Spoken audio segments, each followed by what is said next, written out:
And welcome in, everybody, broadcasting live from Birmingham, Alabama tonight. I'm Tim Melton. Our broadcast crew is ready to represent Thompson's fight for another state title here on the Warrior Nation Network in the final game of this 2025 season. We'd first like to remind you that tonight's broadcast and all Warrior Nation Network broadcasts have been brought to you by Central State Bank. Central State Bank is the official banking partner of Thompson Athletics. Are you looking for a local banking partner to meet your personal, business, or mortgage needs? Look no further than Central State Bank. Call or stop by a branch today. We're all gearing up for your Thompson Warriors to once again take the field as this 2025 AHSAA 7A state playoff run officially comes to an end, with your Warriors meeting up with a pack of Opelika Bulldogs that are looking to pull off the biggest upset in their program's history. You're not going to want to miss a minute of the action here tonight.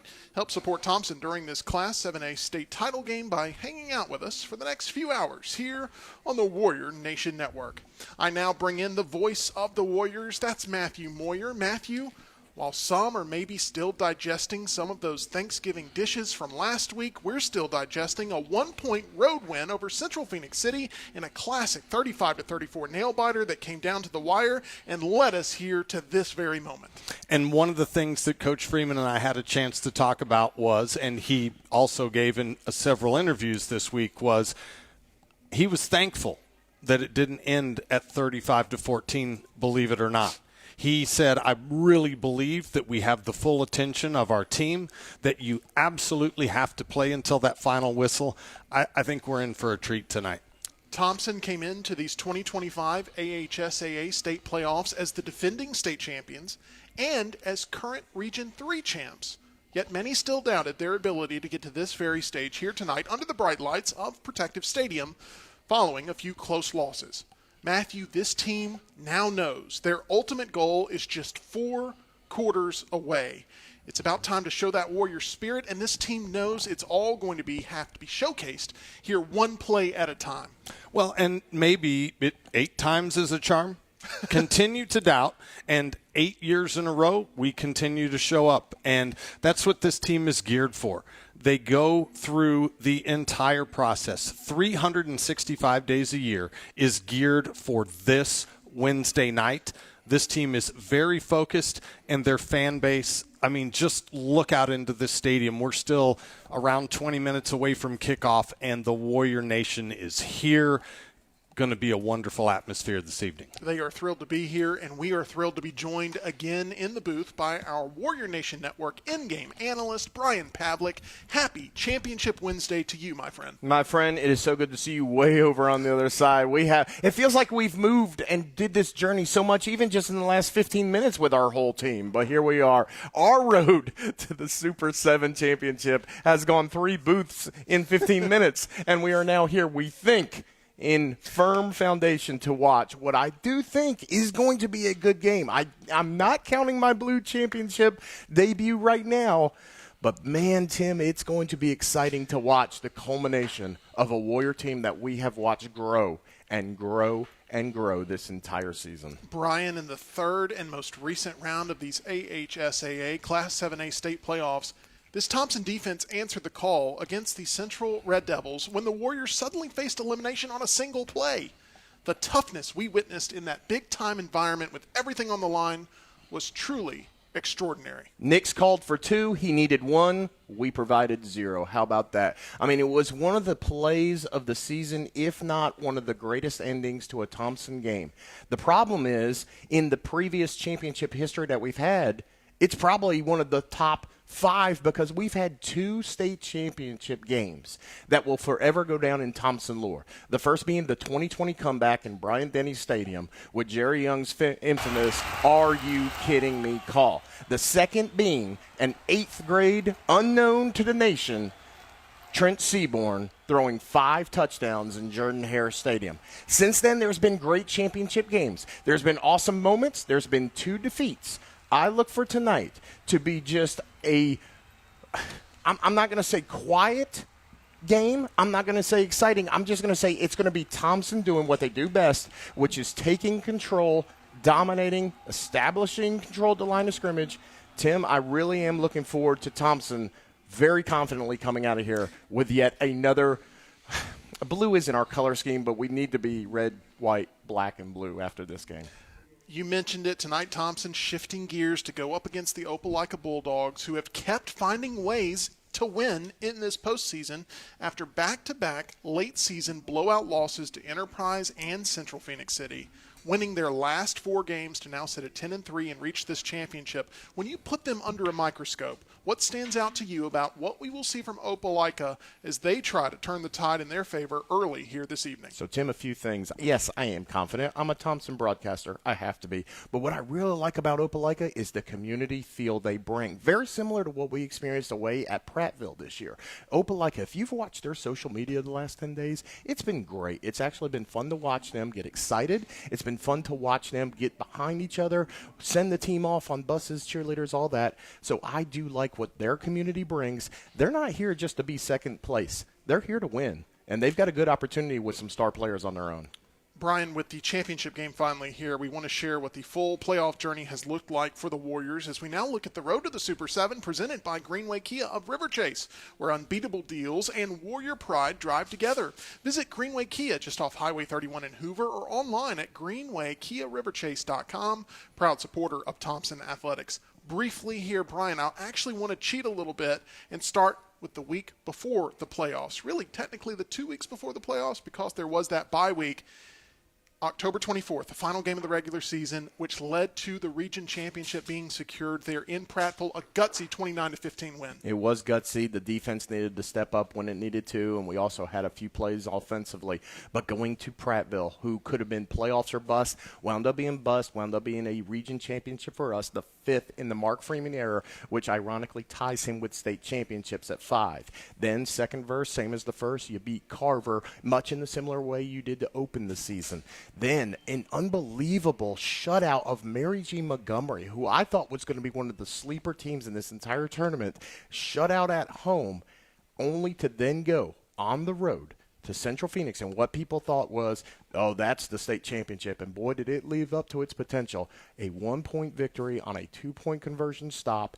That is how the road to the Super 7 still goes through exit 238. Matthew, the run these Warriors have been on since suffering a slight case of heartbreak at the Met goes to show the resiliency that this Thompson program has as they're now competing for a championship in the state title game for the 8th straight season, which is an AHSAA state team record for all classes, and that fact alone is astonishing. It truly is. And one of the things that Coach Freeman pointed out this week was that he found, and the entire coaching staff found, that the Grayson loss hurt a little bit more than they all realized. And it really, after they got through that, it galvanized this team. We lost at Clay Chalkville. We had a 55-yard field goal that ended that Hoover game. And yet here we are in this first Wednesday of December, just a few minutes away from kickoff.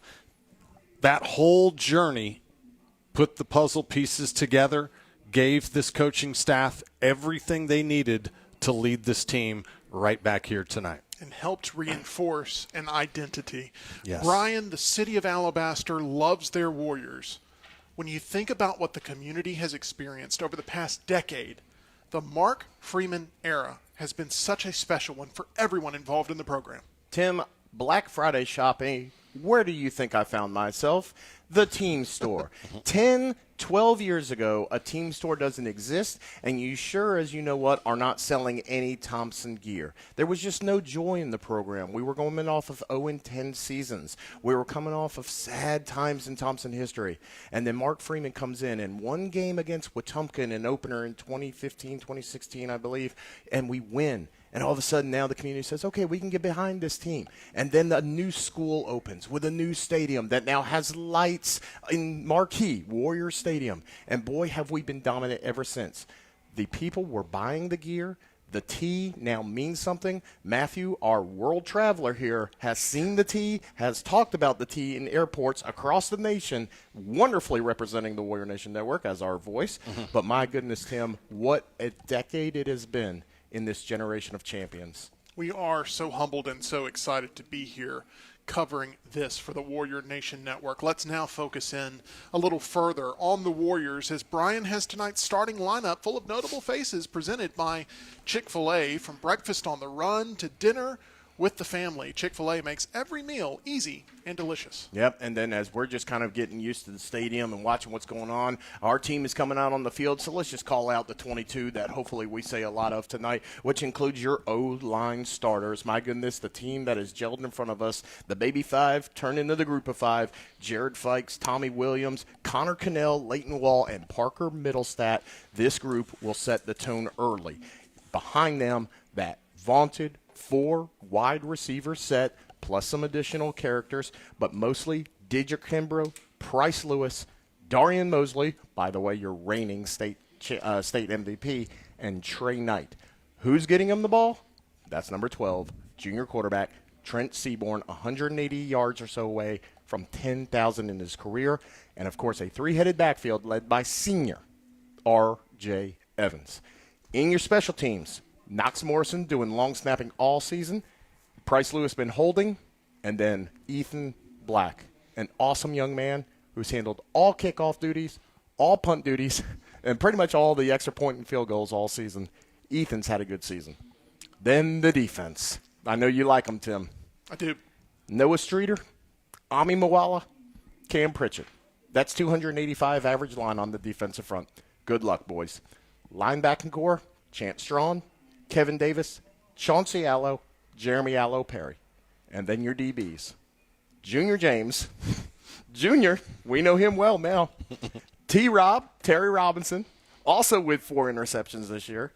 DeMonte Tab, we may have said his name or screamed it a few times, Matthew. A few. And then Mr. INT, of all people, Eli King. These have become some of my favorite players. This may actually be my 92 dream team. I think those guys could probably put down a lot of Chick-fil-A. Hot chicken, fresh salads, and those famous nuggets, always served with a smile. That's Chick-fil-A. Matthew Junior quarterback Trent Seaborn is 2-1 in Thompson High School state title games. He has notably turned down 7-figure promotional opportunities to end up in this spot right here tonight. It's hard not to root for a young player who understands the time he spends in a Thompson uniform is something he can never get back once it's over. Well, and he doesn't wear just one Thompson uniform. The young man is so well-rounded that after football practice, as we're calling the Warrior basketball games, you'll see him come running into the gymnasium with his saxophone. War Corps. And he joins that War Corps.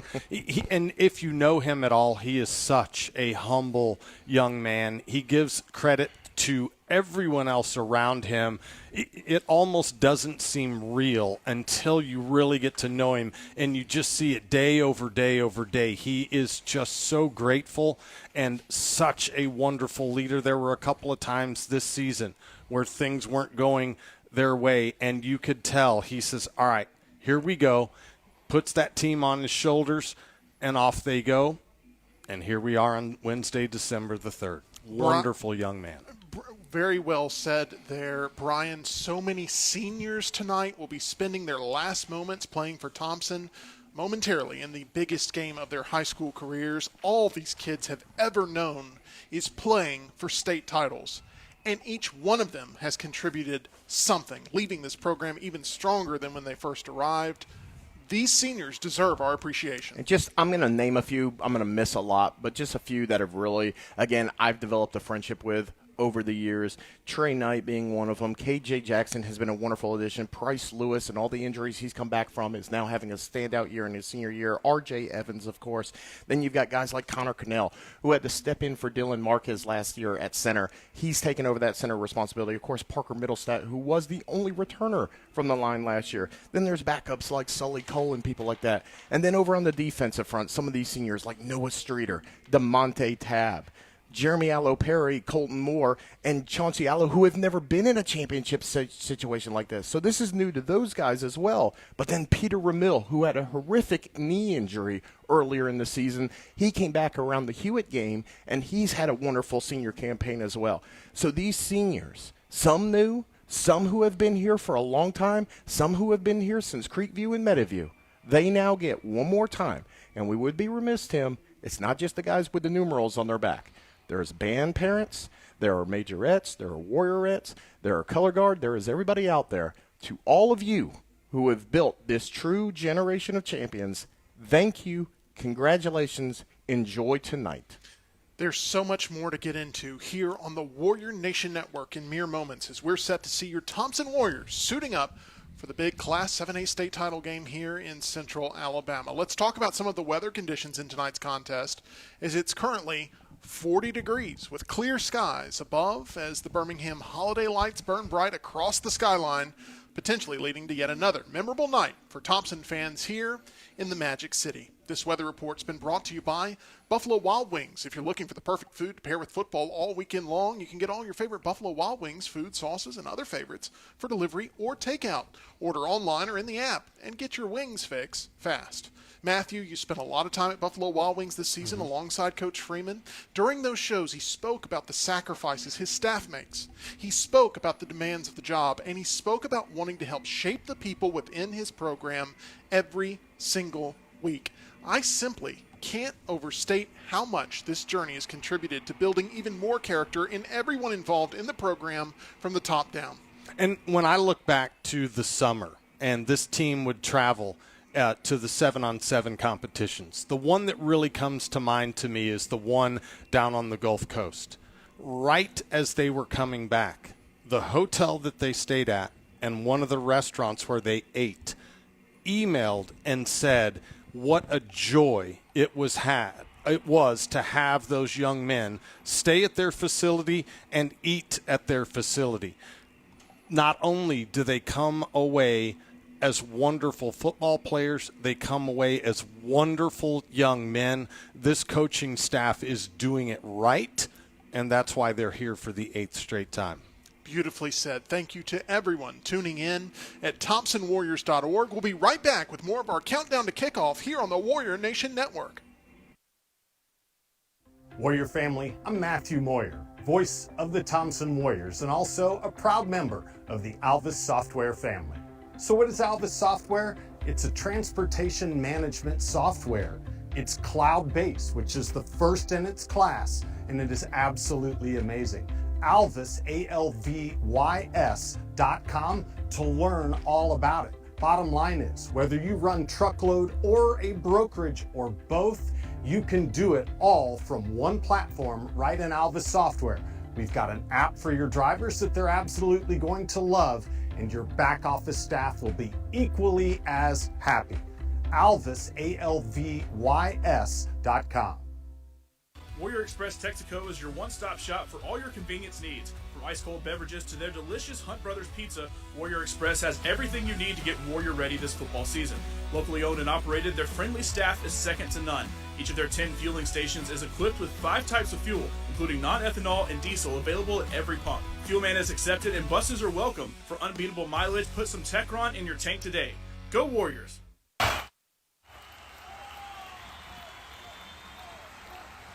And welcome back into our Countdown to Kickoff pregame show here on the Warrior Nation Network. We have introduced both Matthew and Brian here in the booth. I'd like to take a moment to show my appreciation to Christina Chambers, who has been with us all season long as our sideline reporter. She will be working with the AHSAA this week during the Super 7, and we wish her all the success in the world, as I know she would soon love to hear us celebrating yet another Thompson title here on the Warrior Nation Network. It's now time for the all-important Keys to Victory, presented by Long Lewis Ford of Alabaster. The Warriors are built for victory, and so is Long Lewis Ford of Alabaster. Power, toughness, and drive on the field and on the road. Shop Long Lewis of Alabaster today. Home of no dock fees, no hidden fees, and the best money-back guarantee around.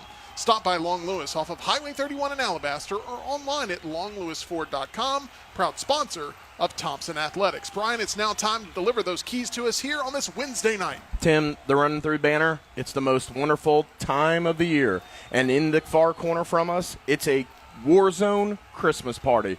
But, not to go off theme, we have just some simple keys to the game tonight. Number one, don't rely on experience alone. We mentioned some kids have been playing in their 4th state championship. Some will have the first time. Experience alone won't win this game. You've got to go out and you've got to earn it. Number two, execute the basics. Blocking, tackling, tackling, catching, recovery, no penalties. That's a big key to success. And then number 3, gentlemen, I thought of you. Find the joy. How many times all season have we talked about joy? That seems to be that word. Joy to the world, joy for another championship season. It's going to be all about the joy tonight, Tim. Your keys to victory all season long has brought us a lot of joy here in the booth. Matthew, it feels just like yesterday that we were kicking off the season at Warrior Stadium. Now here we are in a championship showdown versus Opelika for all the marbles. The cheerleaders, the dance team, the color guard, the marching Southern Sounds, the Alabaster first responders, the bus drivers, the administration, the coaches, the caterers, the support staff, the parents, the siblings, the students, the fans, and the broadcast crew. The community. It truly is a Warrior Nation, and everyone that's a part of that long list wants this win here tonight. Yeah, there's no doubt about that. This is such an exciting time. Alabaster's not a far drive from Protective Stadium, and you can certainly tell by the Warrior fans that are here tonight in the audience. Also, we would be very remiss without pointing out Video Vision's media marketing. The Admiral, Philip Pritchard, guiding the ship, Ken, Tim, the entire camera crew, and then Brittany. You guys can't see it when we're at home. She's stuck right in the middle of the three of us, and so it's like herding cats. There's nobody better. Dr. Vickers, Dr. Hester, and Coach Pitts, I don't know that you could ask for better leadership. The Warrior fans, you all are wonderful. And Tim, Brian, I don't even know what to say there. It is now time to get to business. We want to thank everyone that has been tuned in here for the pregame show. It is now time to hand things over to the voice of the Warriors, Matthew Moyer, here on ThompsonWarriors.org. Let's go win state, and let's go Warriors.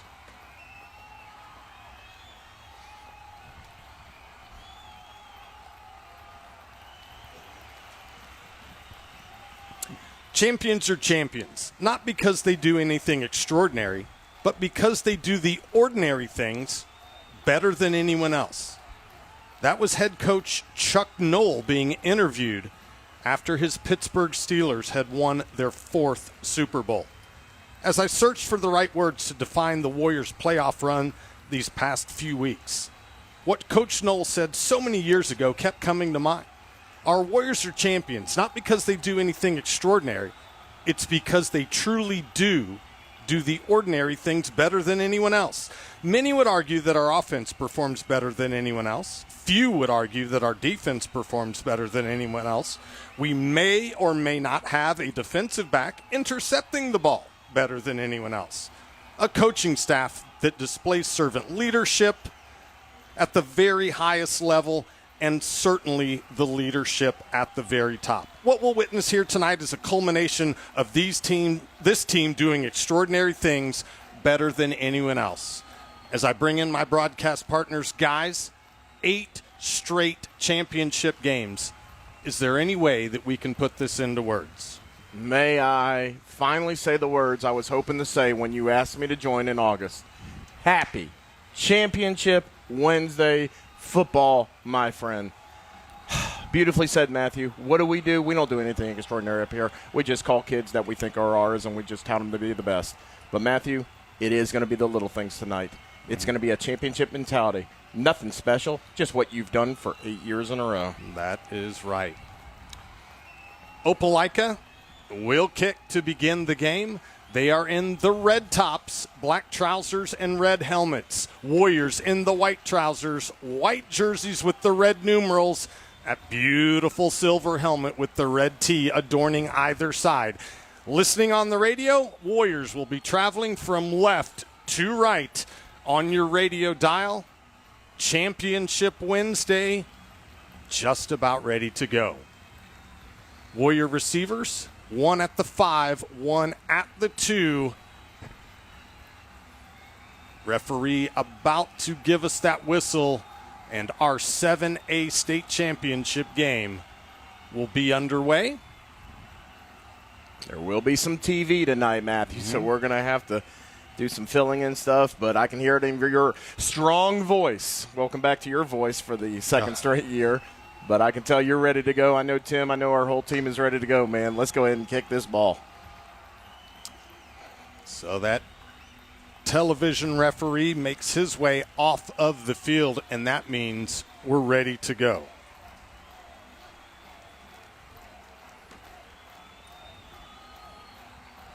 Official kick will happen at 7:08 p.m. The run-up, and we are underway.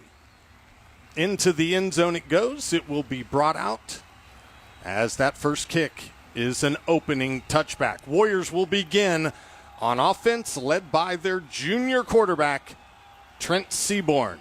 3,400 passing yards, 32 touchdowns, 8 interceptions on the season, but only 161 yards away from 10,000 career passing yards. He could get that in the first half if the plays are there. 3 receivers set, 2 to the near side, 1 to the far side. R.J. Evans in the backfield on first down. Handoff, R.J. left-hand side across the 25, the 30, across the 35, the 40, all the way out to midfield. Beautiful gain of 29 yards. Mark him out at the Warrior 49. It'll be first down. Senior. That's 400 yards rushing now by R.J. K.J. Jackson now into the backfield. Warriors go with a 4-receiver set, 3 to the near side, 1 to the far side on first down. KJ to the right of Trent in the backfield. Hand it to him. He's going to try that left side. He's across midfield, taken down at the Bulldog 45-yard line. Gain of 6 brings up a second down and 4. That was a 29-yard run by RJ, a 6-yard run by KJ. So already 35 yards. You can see what they're trying to do. They're trying to draw in Opelika on these runs. Those 3 receivers stay to the near side with 1 to the far side on second down. Fake it to KJ. Quickly get it out to Price Lewis. You better tackle. The 40, the 35. Woo. He makes a move inside the 30, inside the 25. Still on his feet and finally forced out of bounds at the Bulldog 20-yard line. Price is right, and he is only 140 yards coming into this game from 1,000 on his season. The senior now 100 career catches. First and 10 from the Opelika 20-yard line. 3 receivers to the far side of the field. Uriah Casey in the backfield. On first down, we've got a flag and a whistle. May have got some movement by the Warriors there on first down. So that'll back it up 5 to the 25 and make it first down and 15. Yeah, just looking at it, I think Connor Cannell just could not get the snap back. Everybody was moving. He just could not get the ball off of that slick turf. It is 40 degrees, and it has been raining all week in Birmingham. And he may just have a little bit of nerves. Oh, yeah. Maybe just a bit. 3 receivers to the far side of the field. Uriah to Trent Seaborn's left. Give it to him. He's going to try the right side. Inside the 25, taken down at the 24. Gain of 1 brings up second down and 14. Uriah came over this year, only a sophomore. What a great addition. He's been our leading rusher all season, but you've already seen our 3 featured running backs in the first 5 plays. Now they go to a 4-receiver set. 3 to the far side, 1 to the near side on second down. Give it to Uriah. Tries that left side inside the 20, inside the 15, still on his feet. Finally taken down at the 7-yard line. It's first and goal for the Warriors. That is a strong man. Only 5'8", 171 pounds, but he is tough to bring down. He broke 3 tackles there to get it inside the 10-yard line. Warriors knocking on the door to go up early in this one. Tanner Eamon back into the game. He'll line up on the right side of the formation. 3 receiver set. K.J. Jackson in the backfield to the left of Trent Seaborn. On first and goal. Give us to K.J. Tries that right side inside the 5. Still on his feet. Forced out of bounds at the 2. Gain of 5. Brings up a second and goal from the 2. Going quick is the Warrior offense, but we do bring in Jared Fikes into the line. So you're going to have a very heavy formation here, as you do have 2 tight ends, one of them being an offensive lineman. 2 receivers and K.J. Jackson. Give us to K.J. straight ahead. He goes. Still no signal. They're going to say he's down right at the goal line. It'll be third down and goal, just inches away. Good 2-minute plus drive, only 9:47 now left on the clock. You've run the ball the whole time. You've really got 2 downs to punch this in. This is a testament to that line that has grown up all year with us, Matthew. Go ahead and punch this in, guys, and celebrate a state championship touchdown. Uriah Casey in the backfield.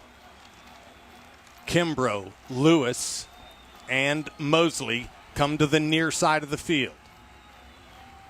Eamon on the right side of the formation on 3rd down and goal.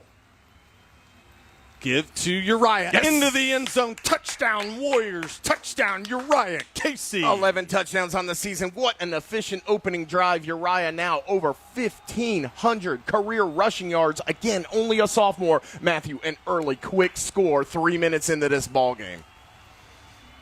Yeah, 9 minutes and 11 seconds remaining on the clock here in quarter number 1.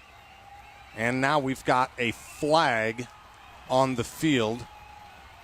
And they're going to say a false start. Now that, and they're taking the 6 points off the board. So that came in very late.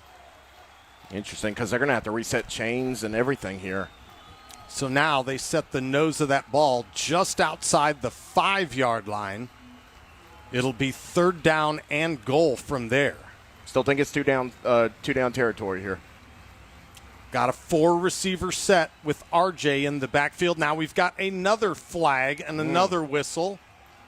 And then a flag comes in very late, and we've got another false start against the Warriors. So how about that? Here we are celebrating a touchdown, and now 2 penalties, 10 yards of illegal procedure or false start.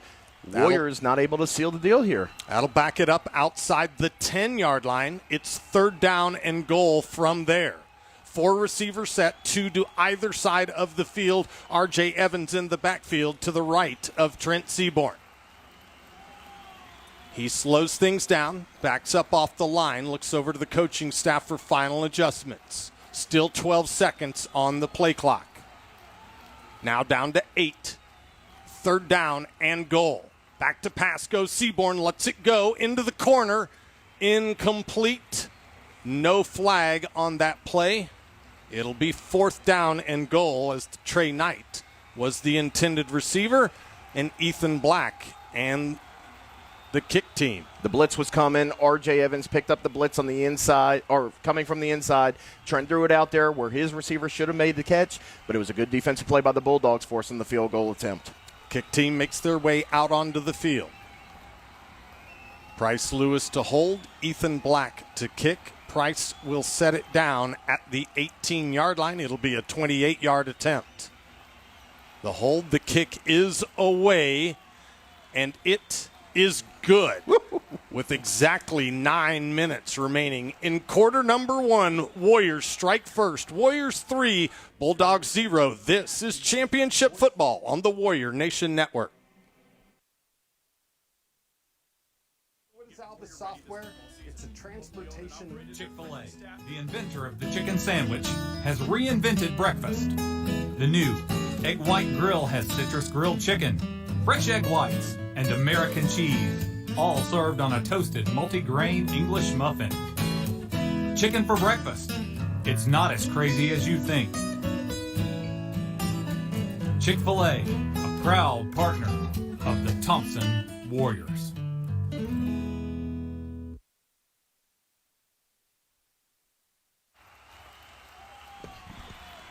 Ethan Black has the ball, setting it on the tee at the 40-yard line. Warriors with a 3-0 lead, 3 minutes into the 7A state championship game. Ethan with the 27-yard field goal, 7 for 9 now on the season. Again, we explained how important he was as a kicker in all 3 facets. Good job, Ethan, getting on the board. Bulldog receivers, 1 at the 5, 1 at the 6. The run-up. And the kick is away. Will be returnable. Taken at the 6. Across the 10. Now the 15, the 20 coming to the near side. Run out of bounds at about the 27-yard line. And that's where the Bulldogs will take over their first offensive series of the evening. Good job of pursuit by Justin Cade Sr., Mason Robinson, and Jr., forcing them out to the Opelika sideline as the Bulldogs take possession for their first time. Matthew, I do look for some running game here early to establish. Whit Cooper, number 6, the quarterback for the Bulldogs in shotgun position. 2 receivers to the near side, 1 to the far side, running back to his right. Give is to that running back. Nowhere to go. Now he's bouncing forward, may get a yard. They'll say about a half a yard.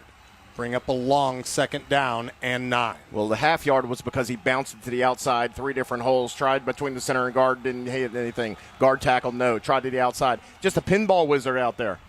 C.J. Johnson, the ball carrier for the Bulldogs. You'll hear that name a lot this evening. Bulldogs bring 2 receivers to the near side. Johnson to the left of Cooper in the backfield on 2nd down and a long 9.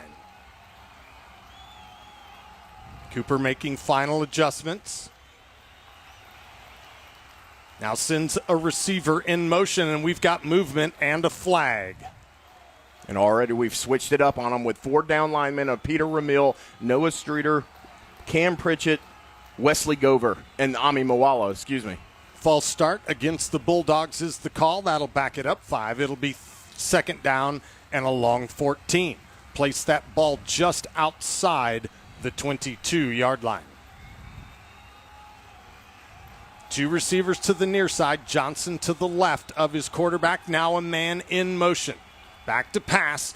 A quick hit to the receiver, and down he goes after a gain of 2. Got out to the 24-yard line and then got hammered. It'll be 3rd down and 12. And that hammer you speak of now, 90 total tackles on the season, Jeremy Outlaw Perry. We talked about how hard he hits. That's one of those seniors playing for his first championship as a Thompson Warrior. Dre Van, the receiver. This time they go 4 receiver set, 2 to either side of the field on 3rd down and 12.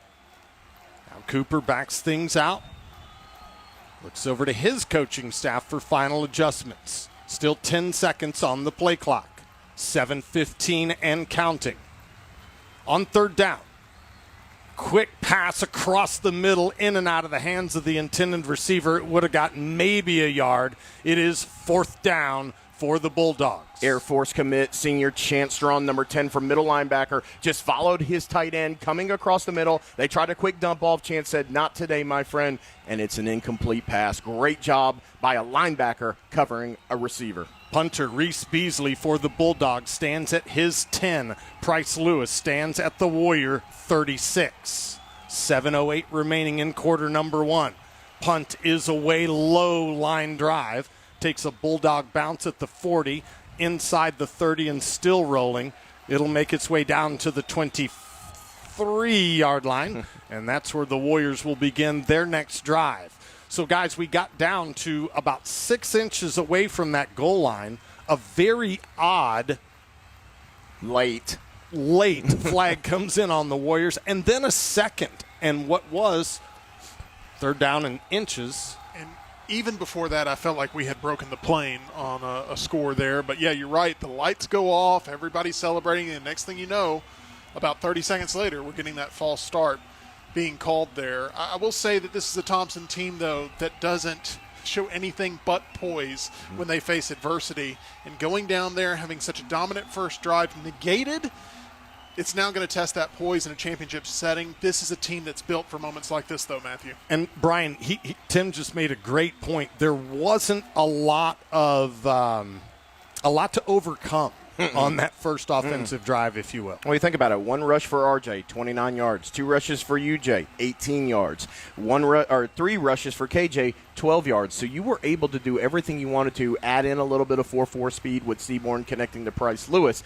He's going to break it if they're not careful. That's why they did not want to punt to him there. You probably saw the punter took 1 Mississippi, 2 Mississippi, 3 Mississippi. Now I'll roll out, now I'll kick. That's the danger that Price Lewis brings to you in all facets of the game. But if you're able to run the ball like this, it's either going to be sustained or they're going to have to make an adjustment where the middle of the field is going to open up for Trent to throw something across the middle to Price, to Darian, maybe even to the outside to Dedrick. This is setting up beautifully for Thompson. I'll take 3 points. Wish we had 7, but that also shows Ethan Black, he's on his game. Look on the other side of the ball. If you include the penalty, it was what, 3 yards Oh. total that they gained there on offense? Well, let me read the stats for you. Wick Cooper, 1 for 2 for 1 yard. That's the quarterback, by the way. The big running back, C.J. Johnson, 1 rush. They gave him that generous yard. You said half, but they went ahead and rounded it up. So if you're looking at the Opelika total offense, 2 yards. Back in action is the Warrior offense. 2 receivers to either side of the field. 2 men in the backfield here on first down and 10. Ball is marked at the 24-yard line. And the Warriors will begin this drive as our television referee is still giving us just a moment here before we begin.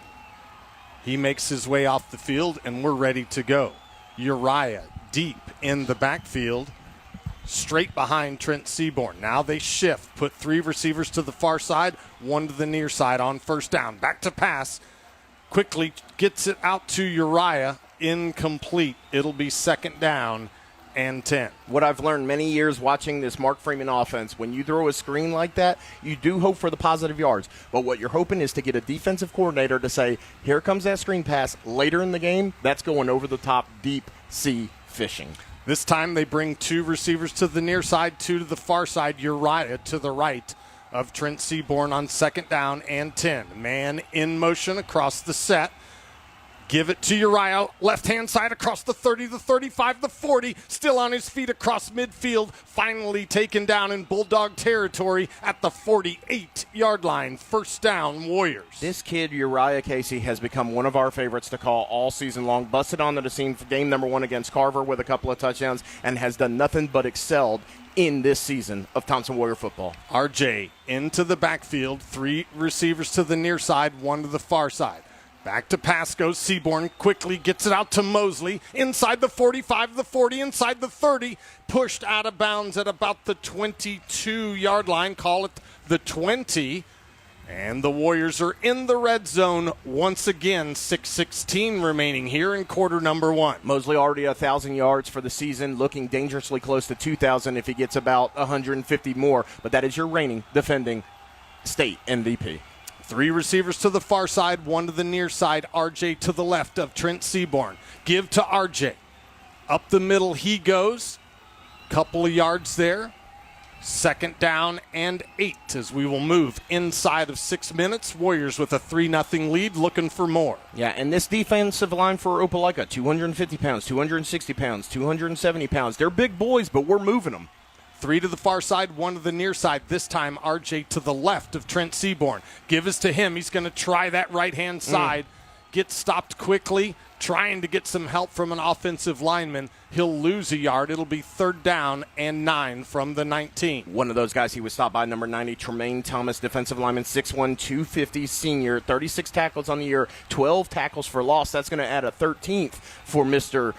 Thomas. Uriah Casey into the backfield on third down and 9. 2 receivers to either side of the field.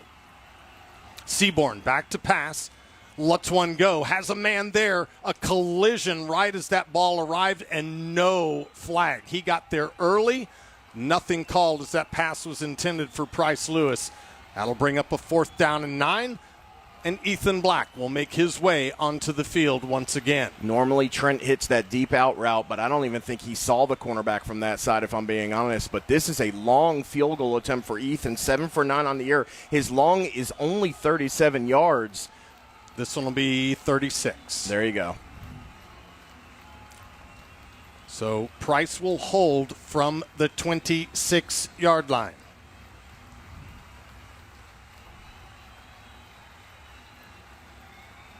The hold is good. The kick is away. Man. And it is good. And with 5:08 remaining in the first quarter, Warriors 6 and Bulldogs nothing. We'll take a quick break. We'll be right back. This is Championship Football on the Warrior Nation Network.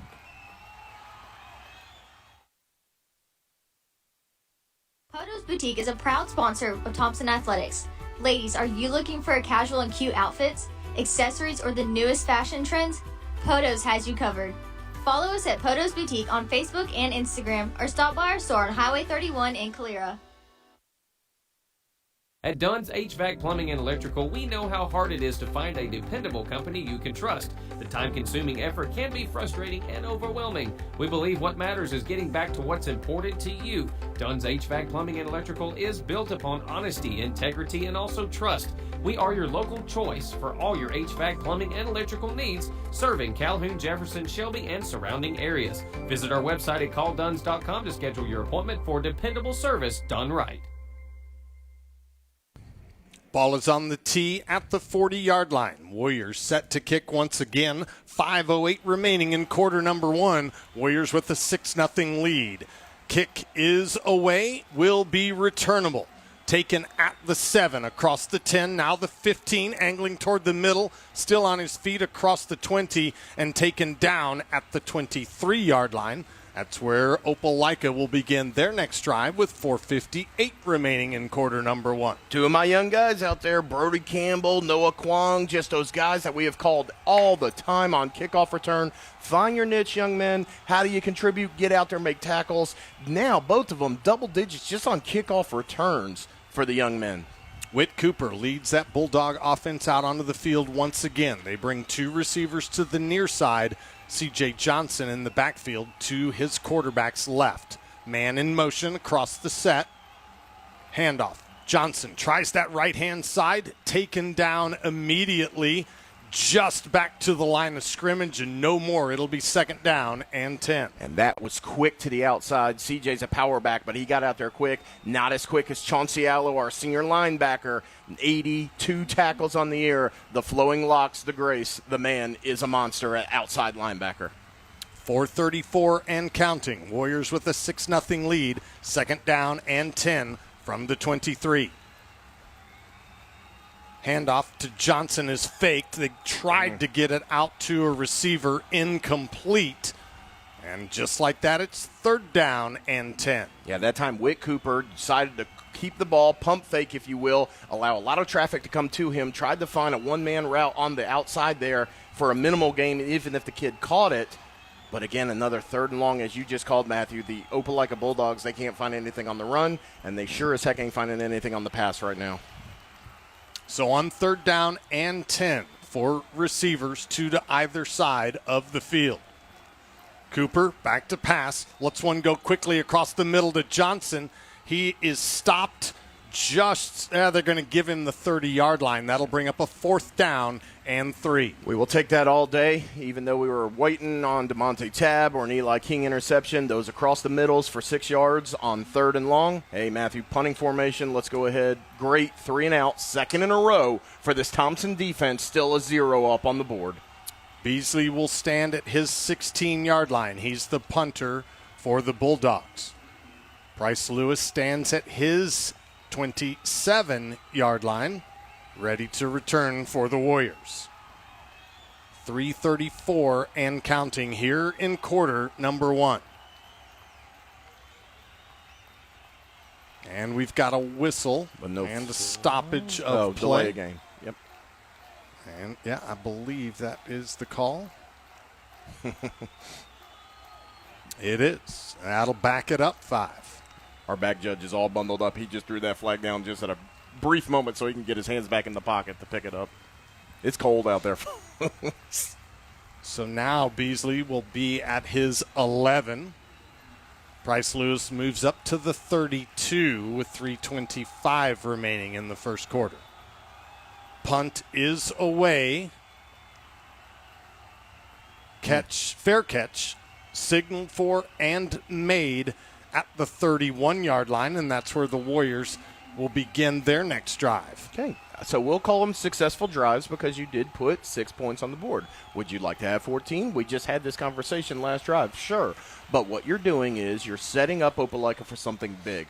Something big is coming, whether it's deep sea fishing or you've seen numerous times, Matthew, how a running back is just one small tackle away from breaking a big one. It could happen on this drive. 3 receiver set. Tanner Eamon to the right side of the formation. Uriah Casey in the backfield to the left of Trent Seaborn on first down. Fake it to Uriah. Seaborn calls his own number. He's across the 40, across midfield into Bulldog territory, taken down at the 46-yard line. The Alabama commit still got 1 full year left with us, has shown flashes of some speed, we will call it, graciously. But Trent is a man compared to that 8th grade little kid we saw a few years ago in Jordan-Hare Stadium. 3 receivers to the near side. Uriah Casey to the left of Trent Seaborn on first down. He motions out of the backfield. Back to pass.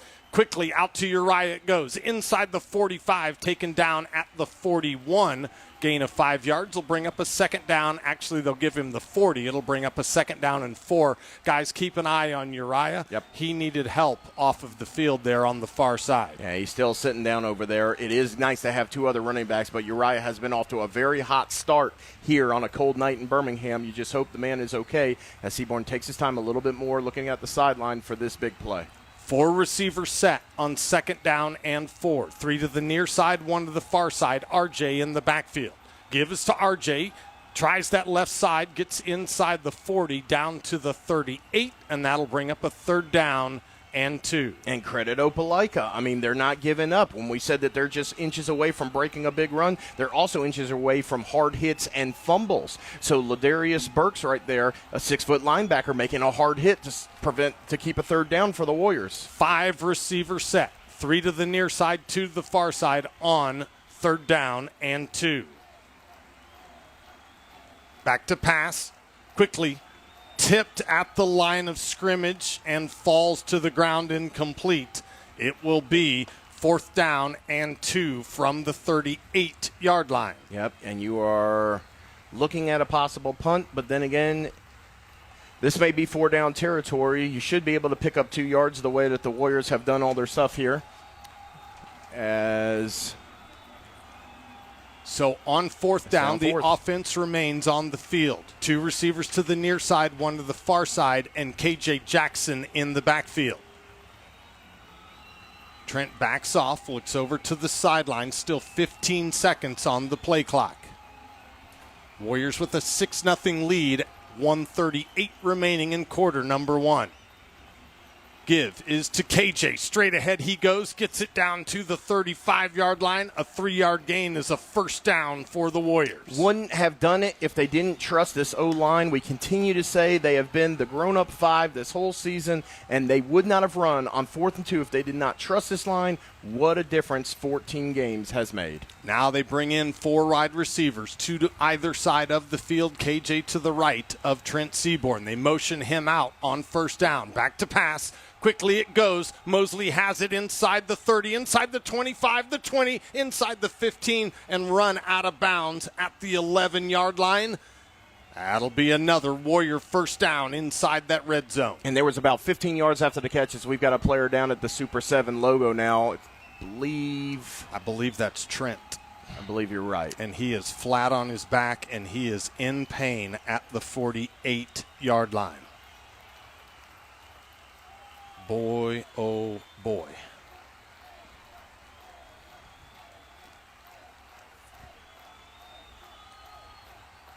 Got a couple of the coaches out there with him right now as the training staff is attending to Uriah Casey, and so they're getting some of them out onto the field as well. Yep. So we'll have Dr. Michael Patterson, Mike Miller. Mike was one of our honorary teacher captains tonight. Does a great job with our Health and Sciences Academy as Trent is still down as we keep tending to him. He's got both of his feet tapping, and so that is good. He is now up off the turf and under his own power making his way to the sideline. Very classy move by the Opelika head coach to come out and check on Trent as well. Well, they know the importance of Trent, not just to Thompson, but this is one of the most important players currently in high school football in our state, as Zealand Danielson will take the backup duties, I believe, if we see number 10 run out there. And we do. So it'll be 1st and 10 from the 11-yard line as Zealand Danielson now into the game for the Warriors. They will go with 2 receivers to the near side, 1 to the far side, and KJ Jackson in the backfield to the right of Danielson. We will certainly keep you updated on number 12. On 1st and 10, Give is to KJ. They fake it. Danielson calls his own number inside the 10. Dragged down at the 7-yard line. Gain of 4 brings up a second down and 6. And that's exactly what I was going to tell you about Zeeland. When he comes in the backup duty, we haven't had him had a chance to throw the ball, really. He's only a few yards short of 1,000 on his career, but the sophomore is known for his rushing abilities. If you can't visualize, think Tim Tebow. Pull, big quarterback that can run people over just like he did on that last run. So second down and 6. Ball is at the 7-yard line. There are 33 seconds and counting remaining in the first quarter. KJ now to Danielson's left. Fake it to him. Danielson calls his own number. Just going to get back to the line of scrimmage. It'll be third down and 6. And Trent is coming back into the game. They will probably run this clock down as there's about 13 seconds left. Maybe give them that extra time to heal. But boy, hey, they're not the most pretty, but Zeeland gave you 2 very important backup rep snaps there. Credit to that young man. When his number was called, he did his job. At the end of quarter number 1, Warriors 6, Bulldogs 0. This is championship football on the Warrior Nation Network.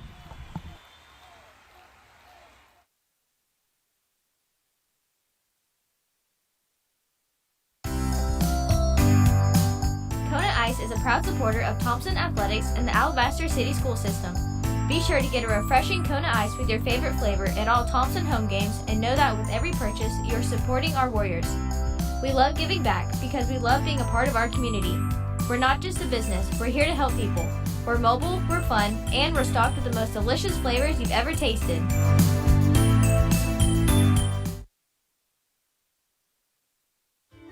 Most commercials tell you the same thing. They're always blabbing about buy this, go here, eat that, or some experts on there trying to convince you of the next big thing. Although that's great and all, this isn't one of those commercials. Here in Shelby County, we let it speak for itself. Discover Shelby. Find your trail.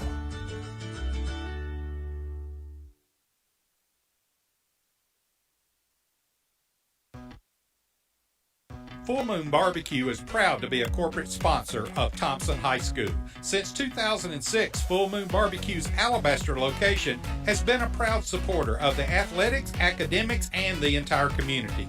From church to schools to special events, they do it all. You can always trust Full Moon Barbecue to give you the best quality food and service. Come in or call Full Moon Barbecue today for the best barbecue in town.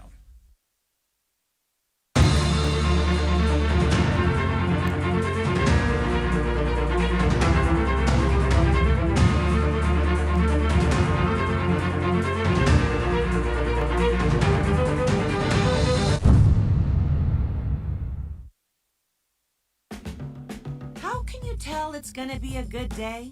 Well, Wendy's breakfast, like a delish breakfast Baconator, sausage breakfast burrito, Honey Buddy, can turn your day from bland into OMG, OMG, OMG. Fresh cracked eggs, crispy bacon, and seasoned potatoes. This is so yumma delicious fast. Is that a word? When you want more out of mornings, gotta be Wendy's. Third down and 6. Ball at the Bulldog 7-yard line. Warriors with a 6-0 lead. As we switch ends, Warriors are now traveling from right to left on your radio dial. Trent Seaborn in at quarterback. KJ Jackson to his left in the backfield. 2 receivers to either side of the field on third down and 6. Man in motion is Price Lewis. Back to pass goes Seaborn. Lets one go. Touchdown, Warriors. Beautiful pass there to Trey Knight. Nothing beats a night 2 holiday. We haven't said that in a while, but it is so good to see Deuce with another touchdown reception, now his 8th. Trent started slow, now working back. Hurt wrist or whatever it was, came in, delivered a third down bullet to Trey Knight. Warriors extending a lead early second quarter. Are we sure there's no false start this time? Woo! Ethan Black on to attempt the extra point. It is currently 12-0, 11:54 remaining in the first half.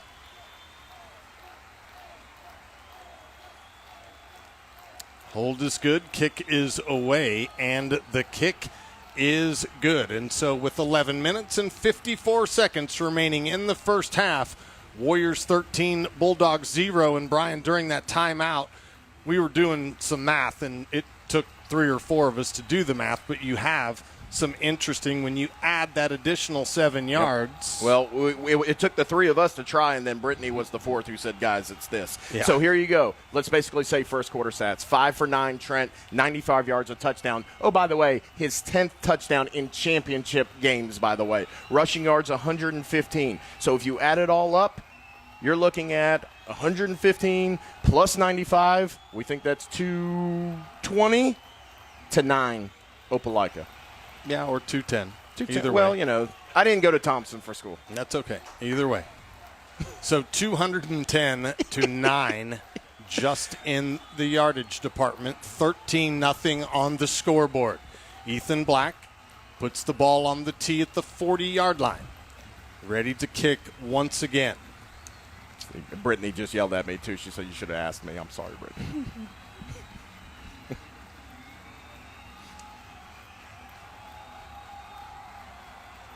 Warrior fans are on their feet. Kick is away. Will be returnable. Taken at the 6. Now across the 10, the 15.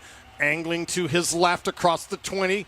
Run out of bounds shy of the 30-yard line. They'll say he was forced out at the 26. And that's where the Bulldog offense will begin their next drive. Good job by Eli King, playing kick return as well from his position, but getting some playing time. You have to think Opelika's got to try something soon. They can't just continue to be satisfied with minimal gains. They've got to try to open it up. The problem is, who do you open up against, the defensive backs or the line? They bring 2 receivers to the near side and Johnson to the right of Cooper in the backfield. Man in motion, fake it to Johnson. Cooper rolls to his right, still looking for somewhere to throw. Oh, incomplete pass, but boy, 2 Warriors had a shot at that. Got lucky on that one. Yeah, those 2 Warriors were Trent McCorvey from his star position, and then just all over blanketing the receiver was our man, Junior James, wearing number 5. Witt held that ball a little too long. Maybe had somebody early in the break, but that is what is so dangerous about this Thompson D. They just are relentless. Put a receiver to either side of the field. Move Johnson to the left of Cooper in the backfield. Give is to Johnson. Going to try the left side. Going to lose 2 yards. It'll be 3rd down and 12. Guys, how spoiled are we every time an opposing quarterback throws now? We expect an interception. That's how spoiled we've become here in this postseason. Not only that, Tim, but we are now 1 tackle away from Wesley Gover for 12 Warriors with 100 career tackles. Just amazing. So 3rd down and 12. Ball is at the 24-yard line. Receiver to either side of the field. Fake it to Johnson. Pass is away, out of bounds, and incomplete.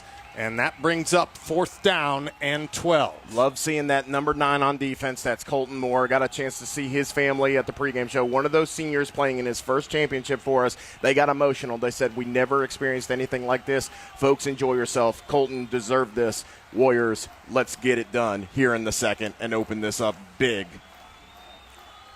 So Reese Beasley on to punt once again. Stands at his 10. Price Lewis stands at the 32-yard line, ready to receive. Punt is away, low end over end. Takes a bit of a sideways bounce. Will be downed just outside the Warrior 40-yard line. And that's where our offense will begin their next drive. 10 minutes and 40 seconds remaining in the first half. Warriors with a 13-0 lead on Opelika. My math got better, Matthew. I now know that Opelika has 7 total yards. Yes, they had 9, but that 2-yard rushing loss did help with that. So 7 total yards for an Opelika offense, already struggling, down 13-0 with Trent Seaborn in this offense coming back out. 5 receivers set, 3 to the near side, 2 to the far side. Empty backfield on 1st down. Seaborn back to pass, scanning. Lets one go across the middle. In and out of the hands of Price Lewis right there at the 26-yard line. It'll be incomplete. It'll be second down and 10.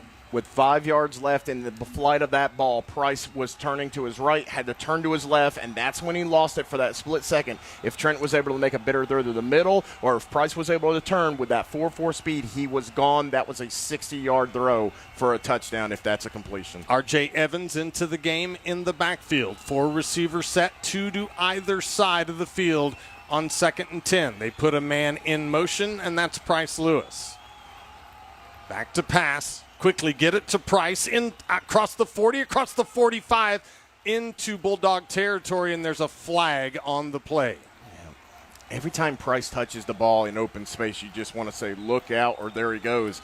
But that time, Darian Mosley just grabbing a little bit of the jersey, according to our line judge here, and that is going to be a holding penalty. It's going to be that spot foul kind. Yep, holding against the Warriors is the call. But this is what stalled out in those first opportunities down at the goal line. You had 2 back-to-back false start penalties. Does a holding penalty like this, does this set you back? Does this now put you into conservative position where you feel you're going to have to punt? This is where the Warriors have to find joy and execute on those little things.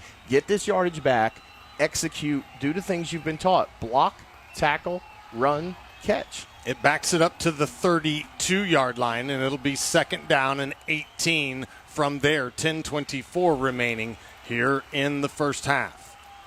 Warriors stay with that 4 receiver set, 3 to the near side, 1 to the far side. RJ in the backfield. Now he will split to the near side of the field. On second down, back to pass. Quickly, it comes. Receiver has it across the 35, the 40. Still on his feet, fights his way out across the 45-yard line. Does Trey Knight. Yep. Trey now his second reception, and like we talked about, get a big gain on third here, or on second down, get it past the sticks. So now you're in between with a manageable 3rd and 4. Great throw by Trent. Good catch by Trey. 3 receivers to the far side, 1 to the near side. RJ shifts to the right of Trent Seaborn here on 3rd down and 4. Back to pass he goes. Quickly across the middle. Mosley has it. Across midfield down at the 48-yard line. That'll move the chains for a Warrior first down. Yep, Mosley making up for that holding penalty, gets a big first down. Now Trent 8 for 13, over 111 yards. Remember, that mark was 185 for 10,000, 70 or so away. 3 to the far side of the field, 1 to the near side. KJ Jackson to the left of Trent Seaborn. Now he motions out of the backfield. Seaborn back to pass, let one go. And the receiver turned the wrong way. A little bit of a miscommunication there with his quarterback. It'll bring up a second down and 10. Matthew, I'm surprised we've gotten away from the run this much. I thought we had a nice balance, especially establishing the run at the beginning of the game. You would like to see him maybe give KJ a touch or so here, but it's just been funny. Since Trey's gone out, it's been all throws. Well, that and Uriah. He averaged 15.3 yards per carry in that first quarter. We haven't seen him back yet either. Second down and 10. 3 receivers to the far side of the field, 1 to the near side. Running back motions out of the backfield. Back to pass. Quick hit, it comes inside the 45. Now they're going to mark him down right at the 45. That'll bring up a 3rd down and 8 as Mosley made the reception. They're going to give him actually the 44-yard line, so it'll be 3rd down and 7 as we move inside of 9 minutes remaining in the first half. So they'll stay with that 4 receiver set, 2 to either side of the field here on a big 3rd down and 7. Jackson moves over to the left of Trent Seaborn. Now we've got a flag and a false start called against the Warriors. Left guard there just, I think he was just getting uncomfortable and just said, I got to stand. And that's really what it looked like. I don't think he jumped or anything. I just think he just stood up and was like, can't hold my stance anymore. But we're having a longer discussion than needed here. Because Coach Freeman's out on that field yelling something as well. Let's see what we end up doing here. They have not moved that ball. Now he is turning around. And that's why the lineman stood up. And they're going to call it potentially offsides now. Yeah. Or the defense was doing something or saying something that made us jump. Still haven't moved that ball. Now they're going to, and it'll move the correct way down to the 39-yard line of the Bulldogs. That'll bring up a 3rd down and 2. So Coach Brian Moore for Opelika, he was yelling at the officials. Now he's yelling at his defensive coordinator. So something did happen there where he is unhappy, and I guess it was the right call because Opelika's not challenging. So on 3rd down and 2, 2 receivers to either side of the field. Man in motion. Handoff, running back straight up the middle. He goes inside the 35 down to the 34-yard line is KJ Jackson. Do want to give you a quick update on number 21, Uriah Casey, on crutches on the Thompson sideline. That is not a good sign for him to enter back into the game. We'll keep posted on any information that we get. Yep. So they're going to put the nose of that ball right at the 33-yard line. 8:20 and counting. Warriors with a 13-0 lead, looking for more. 3 receivers to the near side, 1 to the far side. KJ Jackson remains in the backfield. Now they move Mosley to the far side of the field. Back to pass goes Seaborn. Scanning. Now he's going to take off inside the 35, inside the 30, and down he goes at the 24-yard line. A gain of 9 will bring up a 2nd down and 1. Yep. Again, Trent using his legs. He had 25 on that scramble earlier, 23, and now almost picked up 10 right there. So 30-plus yards rushing to go along with his 121 passing. He's over 150 total for this game, and it's 7:30 left in the second quarter. And you can tell it's cold. He came up limping from that slide. So on 2nd down and 1, give us to RJ. Inside the 25, inside the 20, still on his feet, inside the 15, finally taken down at the 11-yard line, and the Warriors are in the red zone once again, as that clock will stop at 7:18 until they get those chains reset. Don't tell me that 6'1", 225 is an undersized guard. That was Leighton Wall with the pull there, leading up the hole for R.J. Evans, as once again, Warriors knocking on the end zone door. 3 receivers with 2 to the near side, 1 to the far side. RJ to the left of Trent Seaborn on 1st down. We've got a flag and a whistle, and we've got an offsides against the Bulldogs. So that will move it from the 11 down to the 6-yard line. I wasn't sure if that was half the distance or not. That was why I hesitated. You're good. Nose of that ball is right there on the 6-yard line. 1st down and 5. RJ moves to Trent Seaborn's left in that backfield. They've jumped again, and a flag and another offside. So give us this one may be half the distance. It's probably going to be half. Inside the 10, but we'll see. But that's 5 penalties now for Opelika. Both teams still a little undisciplined, as Thompson has 4. As I think now we're just straight up calling a timeout if you're Opelika and just saying, guys, we've got to get this under control, because if they go up 20 on us, see where they move that ball to. They are going to put the nose of that ball. No, they're now talking that referee, about it. they're still talking about it. It's at the 6. So, and the offsides penalty is normally a 5-yard call, but will it be 2.5 yards or will it be 5? We're about to find out. So he's at the 3, which would be hat. Now he's backed up.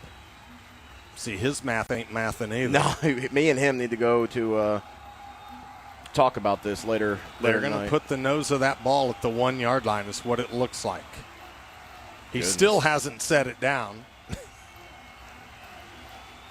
Okay, Now they finally have. Nose of that ball is at the 1-yard line. The Bulldogs have called a timeout. There's 6 minutes and 44 seconds remaining in the first half. Warriors have a 13-0 lead and threatening for more right here. Yeah. Tim Melton will be anchoring our halftime show. Be an interesting discussion, as some odd penalties have certainly taken place here in this first half. I hate to hear that Uriah is on crutches. Well, and especially, already he had 3 attempts, 46 yards. That was over 15 yards per run. But, again, next man up. So it's RJ, 45 yards himself. Then it's KJ. He's got 21. Trent has 2 runs for 32. So your rushing attack of 143 yards now is as balanced as we've ever seen it in any game this year. We said it would be nice to see the rushing game at some point. We just didn't want it at the expense of our leading rusher for the season. Thankfully for you, Jay, only a sophomore, but you just hope that it's just something that's just going to keep him out tonight. He can get rested and celebrate with his team, hopefully in about 2 hours' time. But, yeah, that was tough. So we are 50 minutes into this game, 6 minutes and 44 seconds remaining here in the first half. Warriors 13, Bulldogs nothing. Now they have moved that ball back to the 3-yard line. We must have missed that dramatic action just hanging out in the booth and conversing. But Warriors have a big set in. Yeah, they do. One receiver to either side of the field. KJ just offset to the left of Trent Seaborn on first down. They can get a first down at the 1. Handoff, KJ straight ahead. He goes, still on his feet. He's in. And they haven't signaled anything yet. Still haven't signaled. Yeah, down here. Did they finally signal it? Gave it to Touchdown Warriors. Touchdown KJ Jackson. I mean, Jared Fikes, my goodness, 6'6", 300 pounds, just blowing his guy off the line. And then all KJ had to do there is just find the line of the AHSAA end zone. Warriors expanding their lead, looking very comfortable. 6:37 remaining in the first half. Ethan Black on to attempt the extra point. Price Lewis to hold. Hold is good, kick is away, and that kick is good. And that extends that lead. Warriors 20 and Bulldogs 0, 6:37 to go in the first half. This is championship football on the Warrior Nation Network.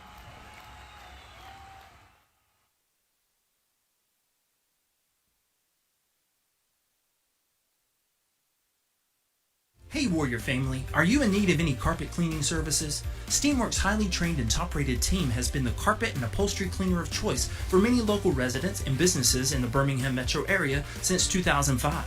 We use the industry's most advanced cleaning equipment to clean your carpets, rugs, tiles, upholstery, and hardwood floors to the utmost satisfaction. For a cleaner and healthier home, call Steamworks today at 205-365-1908 and ask about our 3-room special for $120. And go Warriors! Ethan Black has been handed that ball once again.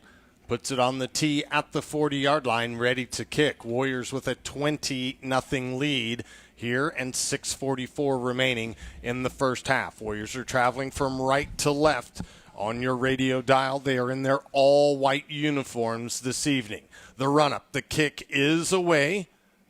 Deep, but will be returnable from the 1. Now across the 10, the 15, across the 20. Good hit. And taken down at the 20, just shy of that 25-yard line. Call it the 24. Kevin Davis also getting good time with the ones on defense. A great hit coming to this near side as they try to return it. Opelika couldn't get anything going on offense, hoping for something on special teams as that defensive front comes back out. Ami Moala, the North Carolina commit, signed today. Wesley Gover, Cam Pritchett, Noah Streeter, 4 intimidating figures on that defensive line on first down. On first down, 2 receivers to the far side of the field. Johnson to the left of Cooper in the backfield. Going to give it to him. He's going to try that right side. Nothing doing. He's going to get maybe 1.5 yards. It'll be second down and a long 8. Yeah, they're the dogs, but they try to do that bully ball. And that time, as you're told as a linebacker, read your guards. Both guards pulled to the right side. There was just nothing there. Minimal gain, 1 yard. I mean, they've tried to go to CJ so many times tonight, but now I think he's back to 0 net rushing yards. And that was Nelson on the carry for the Bulldogs. Now they've got Blake Johnson in the backfield on second down. Fake it to him. Cooper back to pass, scanning, under pressure. Now there's a flag down, and the ball's intercepted.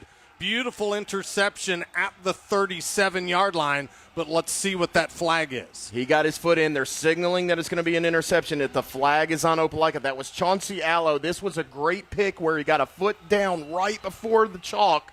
So now it's the all-important call. We're still awaiting the call from that head referee holding against the Bulldogs. It will be declined, and it will be a Warrior first down. They're going to set the nose of that ball right at the 37-yard line, and the Warriors are in business once again. 23rd interception for this team. Now plus 22 in turnover margin. Chauncey, who has been tackling, hitting all year long, now with the skills of a wide receiver. And I'm talking, he went up to the highest point, caught it, got that foot down inbounds with still room to spare. That was a terrific play by a huge linebacker. Woo! Goodness. I'm telling you guys, we have been witnessing a defense here that has been stellar all year long when it comes down to it. Did we expect anything less than another interception on the biggest stage of them all? It's a good time to be a Warrior, my friends. Amen to that. 4 receiver set is what the Warriors come out in. R.J. Evans as the running back. And now both teams are going to make their way back to their respective sidelines. I don't see the television referee out there. And that's what it is. Guys, we are at the Super 7. Welcome. You've got many camera angles. So I would bet this is either going to be a challenge by the coach just to say, let's go under video review. There is a red flag on the ground, and that's exactly what we're going to have here, guys. So welcome to championship football. We've got a review. And if you're Opelika, what other option do you have at this point? You can't let it continue to get out of hand. Yeah, I just think that was a pretty clear interception. I agree. No, it was a beautiful play, and you know what? If it delays the inevitable and gives our guys some rest, fine. We're probably not going to get the look, but there's still a conversation. Like you said, Matthew, usually at this point you see the little iPad come out because, we don't need a big screen to watch a call like that. So we're still talking. We haven't even gone to any monitor. I don't know what the discussion is unless they're discussing how a challenge actually works. So they're going to discuss it with the Bulldog coaching staff. As of right now, the ball belongs to the Warriors at the Opelika 37-yard line. There's 5 minutes and 41 seconds remaining in the first half. Warriors with a 20-0 lead. And hopefully we're going to get a call here from our head referee.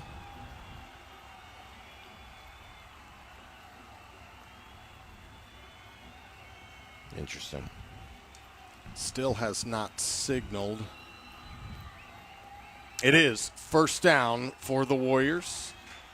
Or was he motioning that was the timeout for Opelika? So the Opelika coach is officially calling a timeout. Now, whether this is to signal that he would like to use that for a challenge, we're going to see if there's any indication.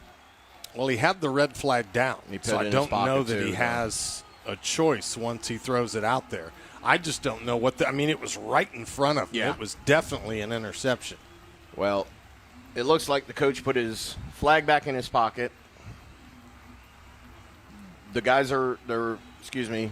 the officiating crew is writing in their books, which usually means record the turnover, record the change of possession, mark it 1st and 10. So, Matthew, there you go.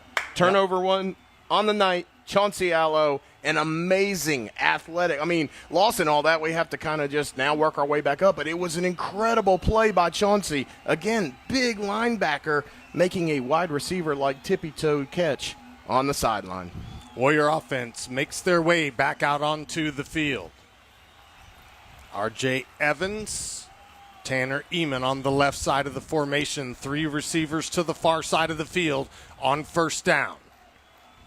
5:41 remaining. Handoff, KJ, straight ahead he goes. Inside the 30, taken down at the 28-yard line. A gain of 9 will bring up a 2nd down and 1. This really is just a testament and an homage to this offensive line, how much they are able to move the Opelika Bulldog defensive front off the ball.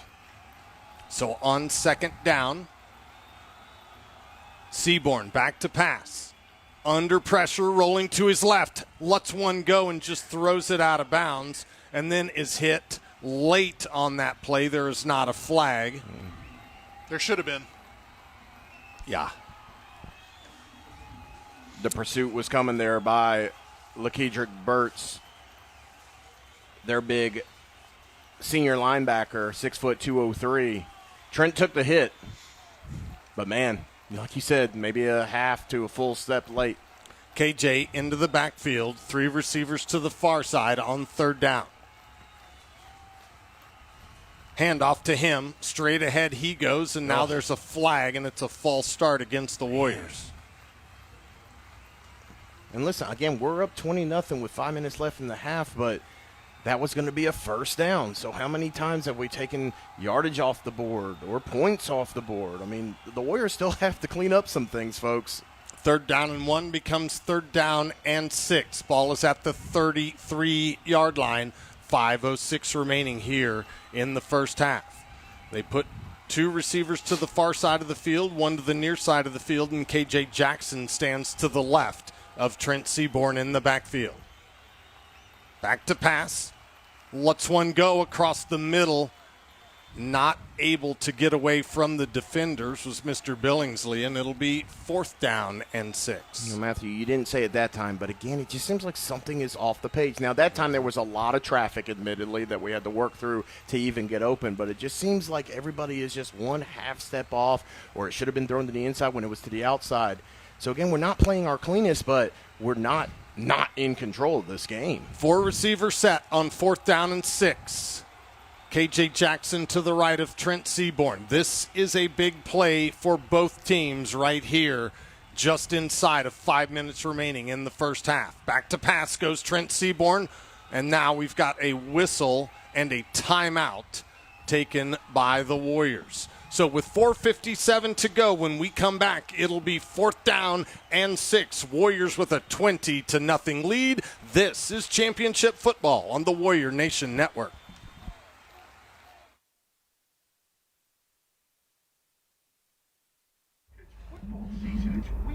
Kelsey, what up? I think I messed up, hey.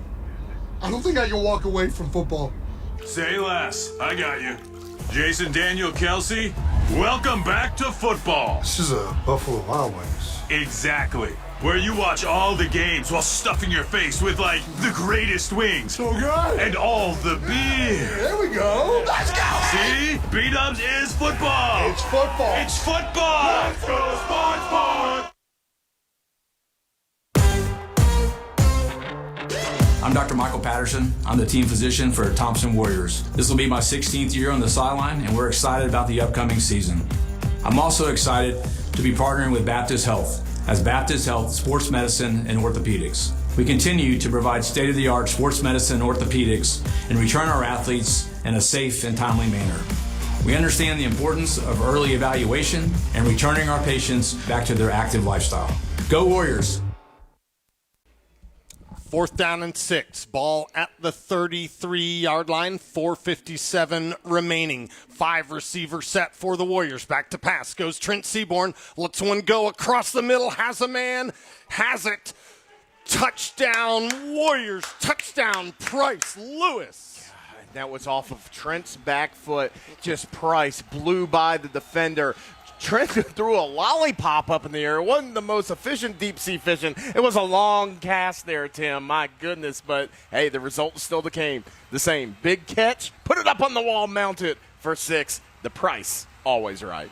A plethora of options. We're getting everybody involved there on the offensive side of the ball. It's what you want to see, especially considering Opelika can't find option number 1. Ethan Black on to attempt the extra point. Price Lewis set to hold. 4:48 remaining in the first half. The hold, the kick is away, and it is good. And with 4 minutes and 48 seconds until halftime, Warriors 27 and Bulldogs 0. Interception sets up the touchdown pass, and very quickly, such an exciting game. One of my teammates, a guy named Skyler, is currently on a flight listening to the game, and he sends me a text message, and he says, the Warriors are just dominant. Well, Skyler, yes, sir, yeah. Safe flight, my friend. We hope you make it to your destination safely. But, man, you're missing a good one in person as well. The Warriors just dominant. I mean, you're looking at it right now. Goodness, Trent, 10 for 18, 154 yards, just 30 or so yards away from 10,000 in his career. Now with his 11th touchdown throw in a championship game. Once again, a junior, but this is his 4th go in a championship matchup. Just unbelievable. Sound like a broken record, but Ethan Black is handed the ball, puts it on the tee at the 40-yard line, ready to kick once again with 4:48 remaining in the first half. Warriors with a 27-0 lead.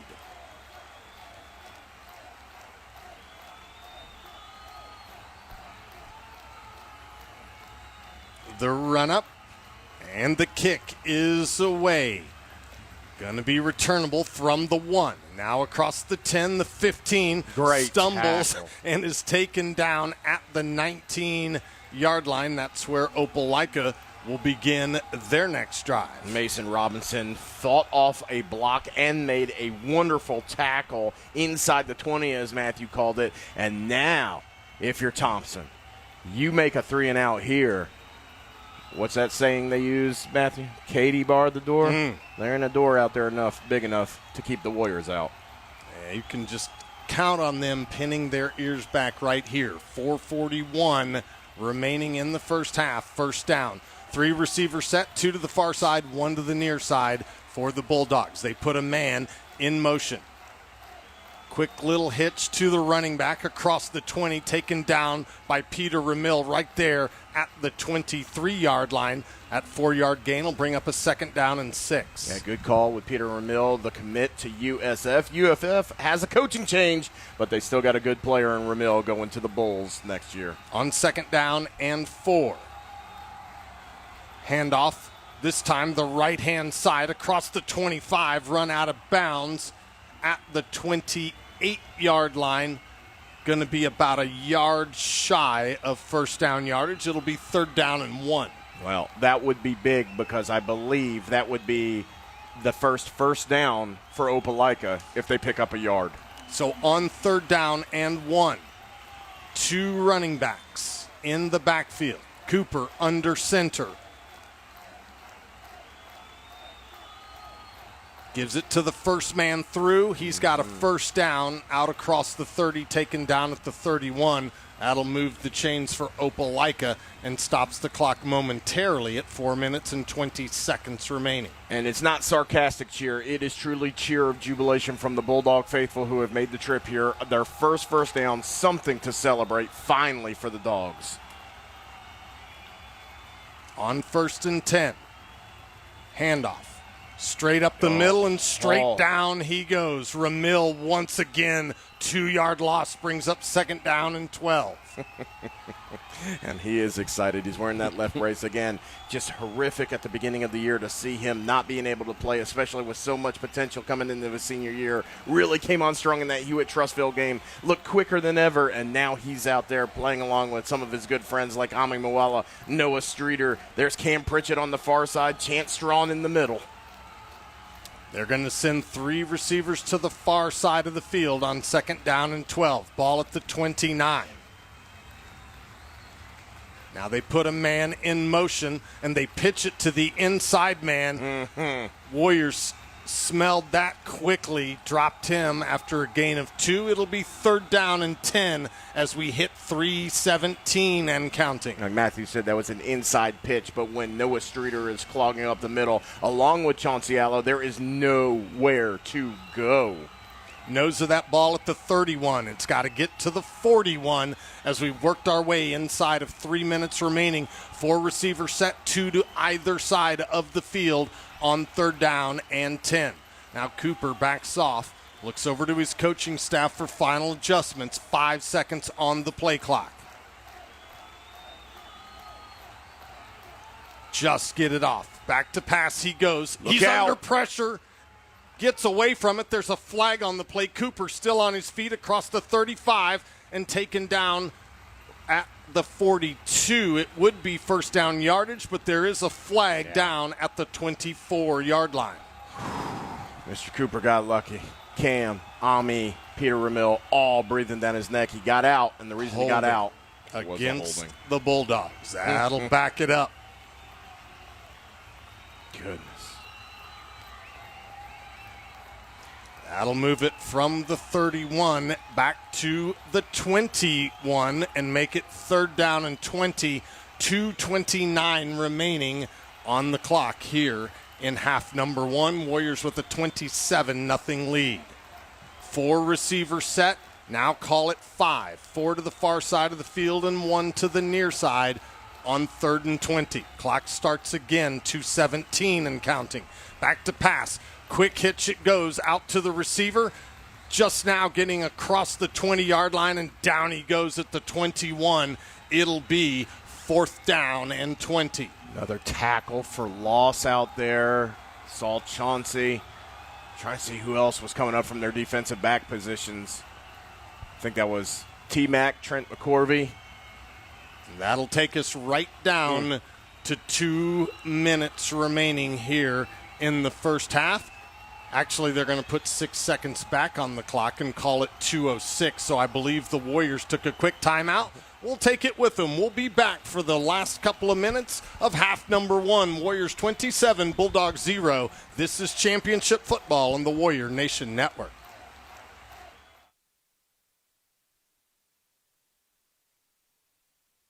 Rated by Golf Week magazine as one of Alabama's top 10 courses, Timberline Golf Club, located just minutes from Birmingham in Calera, is the perfect place to play. Timberline is the perfect place for a golf outing for your business or charity, and a wonderful club to make it your home course. Tee it up at Timberline, and you'll want to return time and time again. To book a round or for membership, visit them at timberlinegc.com. It's my home course, and it should be yours too. So 4th down and 21. Ball at the 20-yard line, 2:06 remaining. Punt team on for the Bulldogs. Punter will stand at his 7. Price Lewis will stand at his 37. Ready to receive. Punt is away. It was tipped and blocked a little bit. It takes a bounce and will bounce out of bounds at the Opelika 39-yard line. That's where the Warriors will have it with 1:58 remaining here in the first half. Producer Phillip, he's seen it all in his life. He just went, wow, and that was big Cam Pritchett extending that arm. The Oregon commit got another full year with the Warriors, but you were hoping to get some type of a good punt off, avoid Price Lewis. Well, you did half of that. You avoided Price. But that is deep-sea fishing territory right now for a long throw. Tim? Opelika's punter, Reese Beasley, averaging 41.9 yards per punt this season. That was definitely going to bring down his season average. 2 receivers to either side of the field on first down. Back to pass goes Trent Seaborn. Moves out of a bit of pressure. Now lets one go. Has a man inside the 15, inside the 10, inside the 5. Touchdown Warriors. Touchdown Price Lewis. Nobody does it better than Trent Seaborn stepping up into the pocket. Boys, congratulations, Mr. Seaborn. 10,000 career passing yards. None more than to his favorite receiver this year, Price Lewis. Price with breakaway speed, 60 yards total tonight. He's climbing up the ladder. He's got 80 more for 1,000 on the season. Just an unbelievable first half. 33-0 as Ethan Black is on to attempt the extra point with 1:46 remaining. Price Lewis to hold. Hold is good, kick is away, and the kick is good. And with 1:46 until halftime, Warriors 34, Bulldogs 0. This is championship football on the Warrior Nation Network.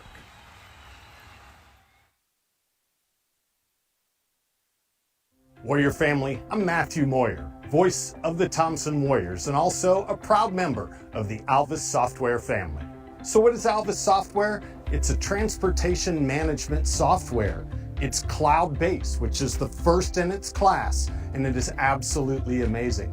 Alvis, ALVYS.com to learn all about it. Bottom line is, whether you run truckload or a brokerage or both, you can do it all from one platform right in Alvis Software.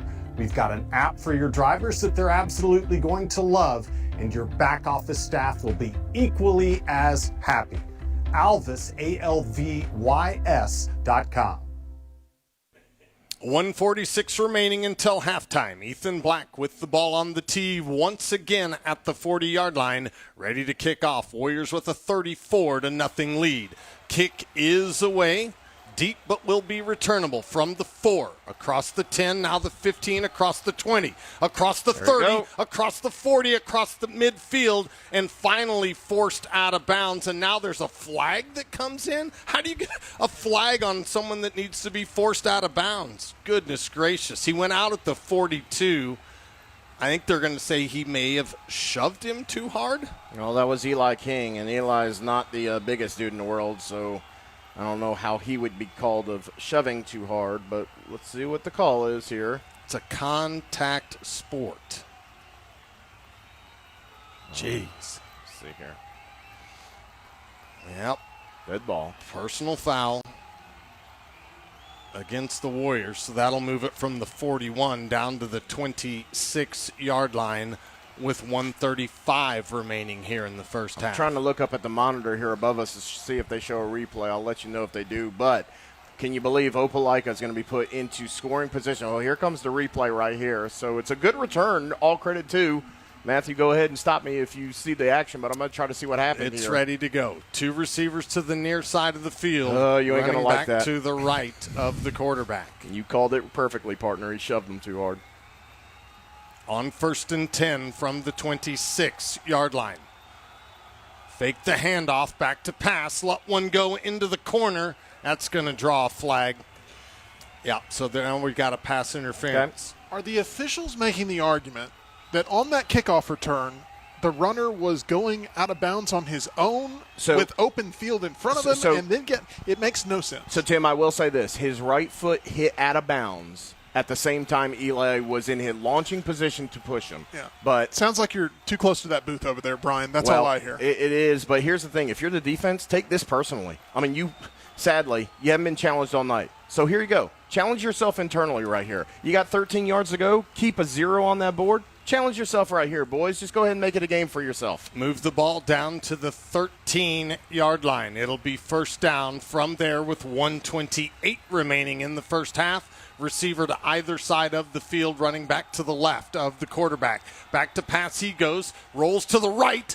Ooh, almost intercepted in the end zone. Very close there. It'll be second down and 10. So T-Mac basically made the same defensive play he just made on that pass interference call, just rolled with the quarterback, had 2 hands outstretched. I don't know if he would have come in and bounds with that, but did make a great effort. So here again, challenge yourself. Keep the 0 off the board. Second down and 10, 1:21 remaining. 2 receivers to the far side of the field. This time they do hand it off to the right-hand side. Inside the 10 goes the running back, down to the 7. That'll be a gain of 6. It'll be third down and 4. Clock continues to run inside of 1:05 remaining. So the nose of that ball is right at the Warriors' 7-yard line. They send 2 receivers to the far side of the field, the running back to the left of the quarterback, as we're now inside of 50 seconds remaining. Fake the handoff. Cooper scans, now scrambles to his right, and just throws it out of the back of the end zone, and it will be fourth down and 4 from the 7-yard line. No indication of any kicking game. That's good for Opelika. You came here to put some points on the board, but here goes the kicking team. And they couldn't find a reason to throw a flag on that, and so it will remain fourth down and 4. Well, Reese Beasley, 34 of 38 extra points, 13 of 20 field goals, looking to put 3 on the board here before half to say that we didn't come all the way to get shut out. But again, let's do it, defense. Let's see what we can do. Holder at the 14-yard line. It'll be a 24-yard attempt with 35 seconds remaining.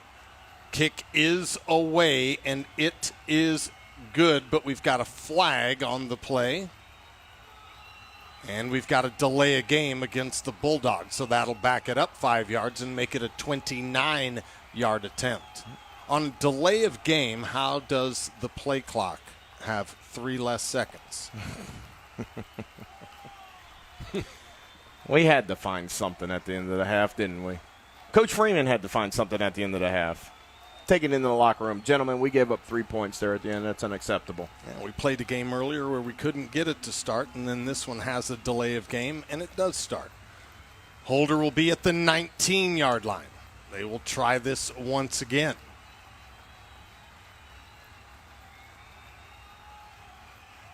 Hold, the kick is away, and it is good. So with 28 seconds remaining in the first half, the score is now Warriors 34 and the Bulldogs 3. We've got our television referee out on the field, do we, or no? Nah, I don't think so. But, Matthew, how about this? For Opelika, 3 points, 14 total yards. Yeah, I mean, the rest of it's penalty yards. Because those return yards, he took that to the 41, and then the penalty took it to the 26, and then the interference took it to the 5 or to the 11, and then they went backwards a little bit and kicked a field goal. Gotta love it. 28 seconds remaining in the first half. 34-3 now. The score in our 7A state championship game. Master of Ceremonies Tim Melton standing by with our halftime show. Honest question here. If we get a chance, I mean, are we just taking it to the locker room, or are we going to try to throw one deep and see what happens? It doesn't take us long to score. I don't think 3 points is going to be satisfactory for this team, especially if we get anywhere close to midfield on a return. So Beasley has the ball on the tee at the 40-yard line. Got a returner just outside the goal line and one at the 10 for the Warriors. The run-up and the kick is away high, but will be returnable. Let's go, Zealand. From the 2, across the 10, the 15, across the 20, taken down right at the 25-yard line with 21 seconds remaining here in the first half.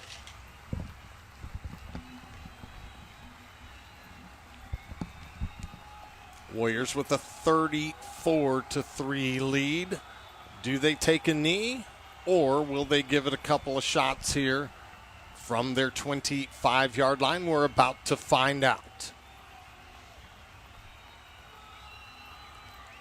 Come out with a 4-receiver set, 3 to the near side, 1 to the far side. Seaborn back to pass. Tried to get it out quickly and had it batted down there at the line. So it'll be second down and 10 with 16 seconds remaining. Good job from the edge position. Elijah Oden, linebacker, 6'4", 195, one of their leading tacklers, trying to get Kimbrough his first reception of the night. On second and 10, they keep 3 receivers to the near side, 1 to the far side, and KJ Jackson in the backfield to the left of Trent Seaborn. Now he'll motion out of the backfield. Back to pass goes Trent. Quickly it goes. Kimbrough's got it across the 30, across the 35, out to the 36-yard line. That'll move the chains with 8 seconds remaining. Like I said, Kimbrough's first catch of the night, but that is over 200 yards for Trent as the clock is now winding and going. Down to 3, 2, and that'll do it for the first half. Teams head to the locker room. Tim Melton, Brian Pavlik standing by with our halftime show. Warriors 34, Bulldogs 3. This is championship football on the Warrior Nation Network.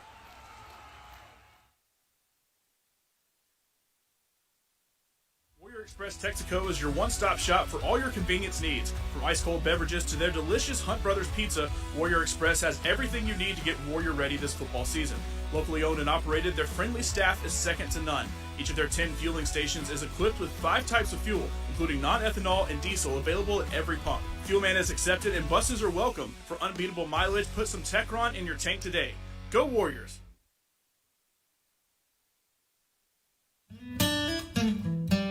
Chick-fil-A, the inventor of the chicken sandwich, has reinvented breakfast. The new Egg White Grill has citrus grilled chicken, fresh egg whites, and American cheese, all served on a toasted multi-grain English muffin.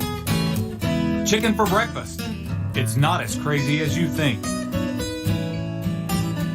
Chick-fil-A, a proud partner of the Thompson Warriors. Poto's Boutique is a proud sponsor of Thompson Athletics. Ladies, are you looking for a casual and cute outfits, accessories, or the newest fashion trends? Poto's has you covered. Follow us at Poto's Boutique on Facebook and Instagram, or stop by our store on Highway 31 in Calera. Welcome in. We are broadcasting live here from Protective Stadium in Birmingham, Alabama. This is the halftime show on the Warrior Nation Network. Thank you to everyone tuning in at ThompsonWarriors.org. I am Tim Melton, joined here in the booth at Protective with the one and only Brian Pavlik. Brian, if people are just now tuning in, wanting to know what the score is here at halftime, it is the number one request from so many. You're going to be very happy if you are a Warrior faithful. 34-3. I'm not exaggerating here, Brian, when I say it has been all Thompson through 2 quarters of play. There was one drive by Opelika. They had 6 total yards, and it started with a kickoff from us. There was penalties. There's a 3 on the board that is just going to nag us for a while because it could be 0. But, yes, Tim Melton just told you 34-3. And I'm going to tell you right now another set of scores or numbers, 359 and 26. Tim, that is total yardage. So not only is the offense of Thompson doing it, with Trent leading the way, 12 for 21, 204 yards, now over 10,000 career passing yards. He has 3 touchdowns, 2 to Price Lewis, 1 to Trey Knight. No interceptions. He now has 12 in championship games, 4 of them that he's played. Remember, he threw 5 in Auburn a few years ago. If Coach leaves them in, he might hit 5 again. But over on the Opelika side, Whit Cooper, their quarterback, not as nice of numbers. 4 for 11, 14 passing yards, 1 interception. That interception, our linebacker, Chauncey Allo. I heard from the experts all week long about how one of the main focuses that Thompson would need to have is making this Opelika team one-dimensional and making them beat Thompson through the air. Running back C.J. Johnson has been extremely limited in this game, hitting a brick wall. If you remember what he did in the state semifinals against Auburn, a 95-yard kickoff return and a 57-yard fourth-quarter touchdown, those were really the keys to Opelika advancing to this stage over Auburn. He's rushed coming into this game for 944 yards and 9 touchdowns on 150 carries this season. C.J. Johnson has been a non-factor thus far in this contest. C.J. Johnson has 5 yards. 5 yards. That is a top running back in 7A. And so that says more about the Thompson defense than it even does C.J. Johnson. And he's running hard. Now, folks, he's a big back. And he is following his guards. And again, the way that the Bulldogs run the ball, it is truly bully dog ball, if you will. And CJ is a great back. In fact, you mentioned some of his stats. He averages about 73 per game. He had 185 rushing in that semifinal win against Auburn. For him to have 5, he only needed, like you said, 56 to hit 1,000 on the career in the season. At one point, he actually needed more because he was held for tackles for loss and negative yardage. He just started getting momentum, 5 yards of momentum, late in this first half. There's not necessarily numbers to back up the just tremendous play that we've seen from this defensive line thus far, because, once again, Opelika really has been stopped in every regard.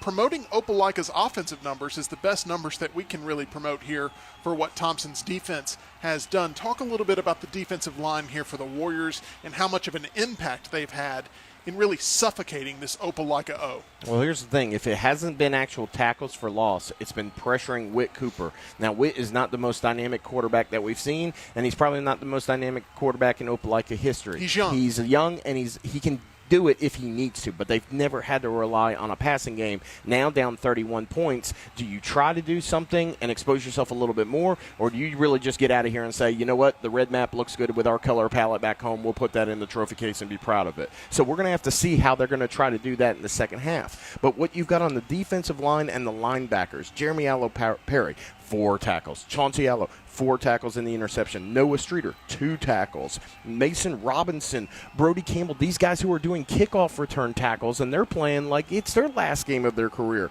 And then Trent McCorvey with a beautiful pass breakup, could have been an interception in the end zone that would have kept that 3 off the board. So it's all over the place here. Wesley Gover, 1 tackle, but he needs 1 more. If he gets 1 more, he will join that elusive 100 career tackle club that 11 Warriors currently join in. Tim, we've been handed some stat sheets and stuff. There's a lot of numbers and a lot of ink on the Thompson side. There's not a lot on the Opelika side. That's both offensively and defensively. That is correct.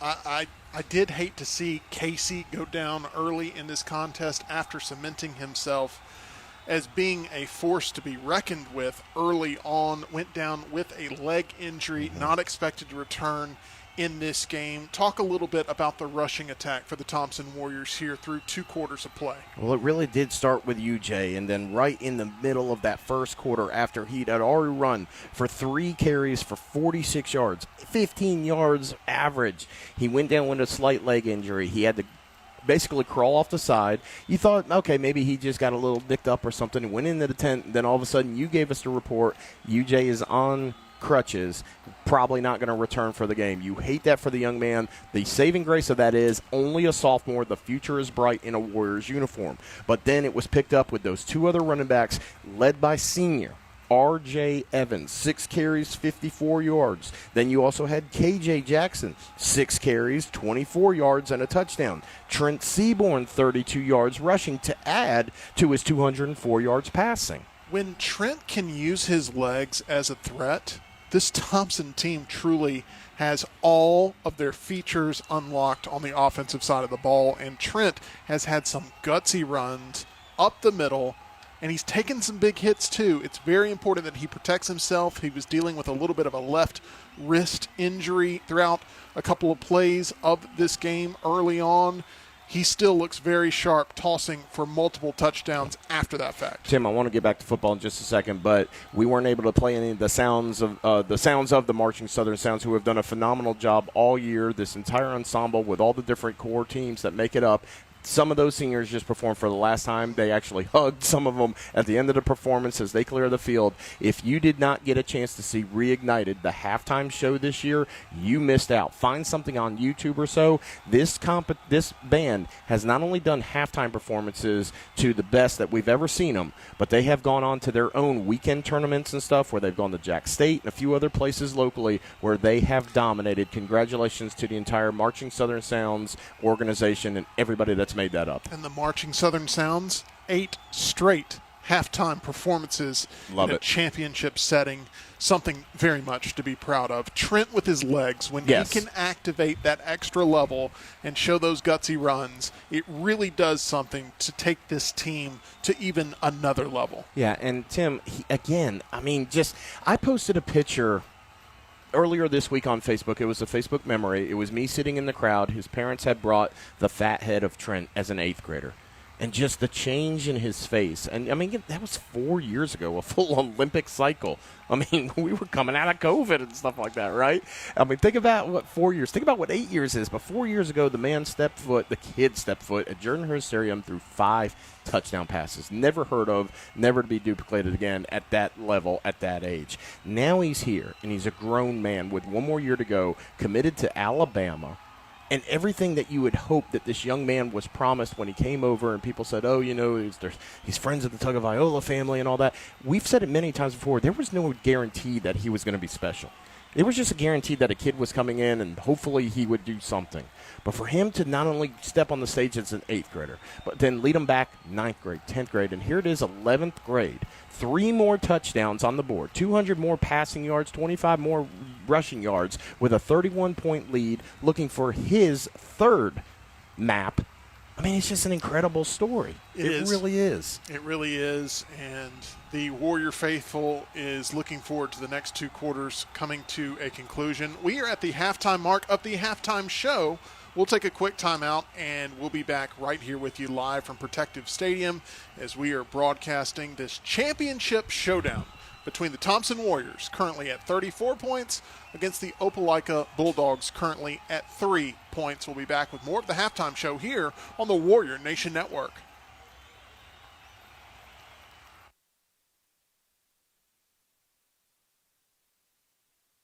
At Dunn's HVAC Plumbing and Electrical, we know how hard it is to find a dependable company you can trust. The time-consuming effort can be frustrating and overwhelming. We believe what matters is getting back to what's important to you. Dunn's HVAC Plumbing and Electrical is built upon honesty, integrity, and also trust. We are your local choice for all your HVAC, plumbing, and electrical needs, serving Calhoun, Jefferson, Shelby, and surrounding areas. Visit our website at callduns.com to schedule your appointment for dependable service done right.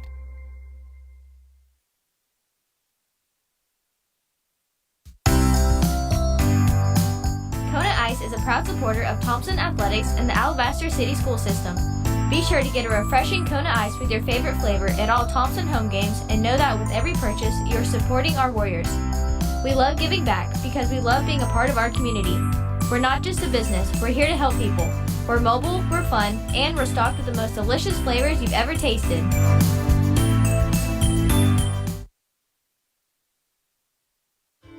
Most commercials tell you the same thing.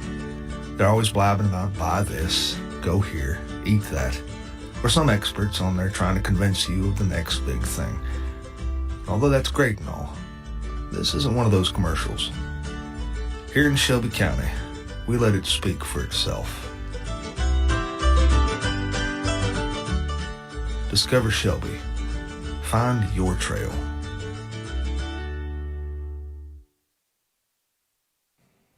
Welcome back in live here to the Warrior Nation Network halftime show.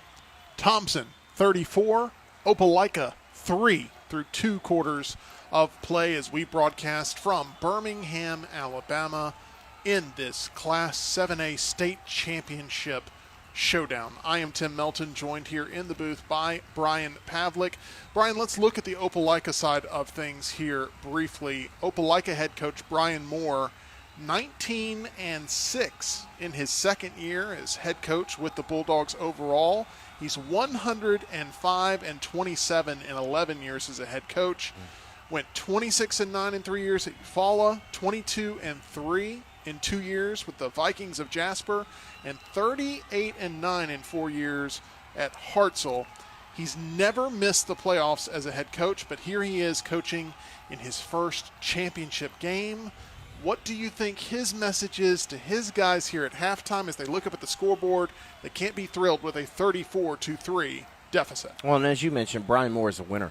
I mean, he really is. It may not show tonight, but the man, after a very rare 2-year non-playoff appearance from Opelika, has them back in a championship game. And we talked about them being the surprise team of this tournament. It's no fluke that they got here, folks. They beat Hewitt-Trussville at Hewitt. They then beat, I believe it was Daphne or Fairhope, one of those teams. I apologize, that escaped my memory, but I do know they beat Auburn at Auburn in the semifinals. So 2 huge wins, actually 3 big wins to get here for the first time in a long time with an opportunity. Now, they may come up on the short end of the stick, but like you mentioned, Tim, lots of seniors on this team, but there's also a lot of youth, so they could be back. One of those youth is sophomore quarterback Whit Cooper. Now, he's not going to have the glamorous stats, sadly. He's got 12 yards passing, but they're tackling. I'm seeing 30-something tackles at halftime. Okay, that's a pretty reasonable number, giving a 34-3 score. The problem is your top 3 tacklers out of the 35 or so tackles only have 7. Your number 1 tackler, 2 tackles. Your number 2 tackle, 3 tackles. Your number 3 tackler, 2. These are all from the defensive line, by the way. So that means the defensive backs are making tackles. Now, is that good? I don't know, but it means that Trent's throwing the ball. There means there are receptions, but it's not that Trent's throwing the ball the whole game. We're running the ball. These defensive backs, these undersized defensive backs of Opelika are having to make touchdown-saving, just grasp, desperate attempts to bring down these strong running backs of Thompson. We're going to get more into the Thompson side of things when it comes to this 34-3 lead, but I want to talk big picture. I want to talk about legacy. I want to talk about history, because this is a Thompson team that's using their championship experience to their benefit. Thompson playing in their 8th straight championship contest. They are going 6 for 7. That's the goal. They want to go 6 for 7 in championships secured here. There's still 2 quarters to play. There's still a job to be done. On the Thompson side of this, in that locker room, Coach Freeman all year long has preached, go out and treat it like it is a 0-0 game in the second half. That philosophy has been very effective this season. Do you expect that to continue on here, the biggest stage of them all? Now, Tim, it's a completely different opponent than Central Phoenix. But if you remember last week or 10 days ago, whenever it was, we took the foot off the gas. Does Opelika have the firepower that Central had to come back? I do not think so. It was a 35-14 contest with 10 minutes left in that game. That's correct. So, again, Matthew mentioned this a little bit talking to Coach Freeman. The best thing that happened was that score did not end 35-14. I think if you were Thompson, it is not let up time yet. Now, that may be perceived as running up the score. That may be perceived as, oh, Thompson just being a bully again and stuff like that. Throw all that out the window because we had been there last week, last game. We almost were not here, and then people would have said, oh, they didn't. So if I'm Thompson, I let your starters and your people roll for a little bit longer. Get a couple more touchdowns if you can up on the board. I'd love to see almost 50 up on the board, especially because we got that 3 points up there, but I hope I like it. Let's get a couple more in there, Tim. But then, yes, let's get some of these seniors, some of these kids who have been with this program, get them championship experience. Let me and Matthew do the honor of calling their names. Let's have some fun in the fourth quarter. But in the third quarter, let's try to put up some points and shut them out. And I think the ride home, 27 miles, will be a celebration, my friend. In the 7 years of state title games before this one tonight, it has been either Central Phoenix City or Auburn that Thompson has had to try to get through. Once again, 10 days ago, Thompson gets through Central Phoenix City. Opelika gets past Auburn, which is why they are here tonight. Let's talk about the Thompson offense here. I have been such a big fan all season long of Price Lewis, and he continues to find the end zone when it matters most, including a pair of touchdowns in the first half. This wide receiver core, we talked about it in the tailgate show, a plethora of options there for Trent Seaborn. You know, and we did, as a part of my real-time job, we did a story about Price Lewis and just his bounce back under the care of Dr. Michael Patterson, our team physician. And I'll always remember Price's words, but I'll always remember Price's dad's reaction. He broke down and cried talking about just the trials and the tribulations that his son has gone through with different injuries, especially last year and such. And I remember talking to Price right before the season as a senior, what are your goals, what are your expectations? And then I look up stats, and I still can't believe Mr. 4.4. That's GPA and 40-yard dash, Tim. So it's speed, it's smarts, it's everything. And one of my favorite calls of the year was, what did you like more, the catch, the move, the speed, or the dive in the end zone? Price is the all-around offensive wide receiver that any team at the next level would love as a slot guy. But what he has done and the legacy that he has led, you talk about a definition of a warrior, somebody who battles back through adversity. You stop at Price Lewis, you study that, you young kids who have a setback and say, I got injured and I don't know if I can come back full speed. You can. You look at Price Lewis. That kid is a warrior by definition and by heart. Proud of that kid. And all he's done so far in one half, 4 receptions, go ahead and round up 1 yard, 100-yard, 2 touchdowns. Once again, at the end of the first half, 34-3 Thompson. However, at the end of the first quarter, it was just 6-0. And there's a reason for that, because of the consistency in the kicking game. I know you're very proud of that young man. I love Ethan Black. I mean, we've had a friendship as much as a 40-year-old man and a 17-year-old kid can have. But I've known Ethan for a long time, and it's big shoes to fill when the kicker last year signs with Auburn on a kicking scholarship. And then all of a sudden, Ethan, who has had very minimal experience, comes through. And I believe he misses his first extra point against Carver earlier in the year. Ethan, don't quote me on that. But all he's been is consistent when it comes into the kicking game, providing some points when he needed to. The kickoff return touchback ratio probably hasn't been what he wanted, but he has delivered when it has mattered most. His punting has been great. The kickoffs have been stellar because we've been limiting the kickoff returns outside of the one earlier or late in the second half here. But man, 2 field goals, no pressure on a cold, chilly night. And if we got to mention the kicking game, let's also mention Knox Morrison long snapping, Price Lewis holding. You can't kick it through without those 2 guys either. But Ethan, toe to leather, wouldn't ask for anybody better right now. It has truly been a team effort here at Protective Stadium. Your Thompson Warriors are leading 34-3 as we enter the last two quarters of the season. All right, more business to take care of here, Brian Pavlik. We've talked about it, not letting your foot off of that gas pedal, coming out, doing your job.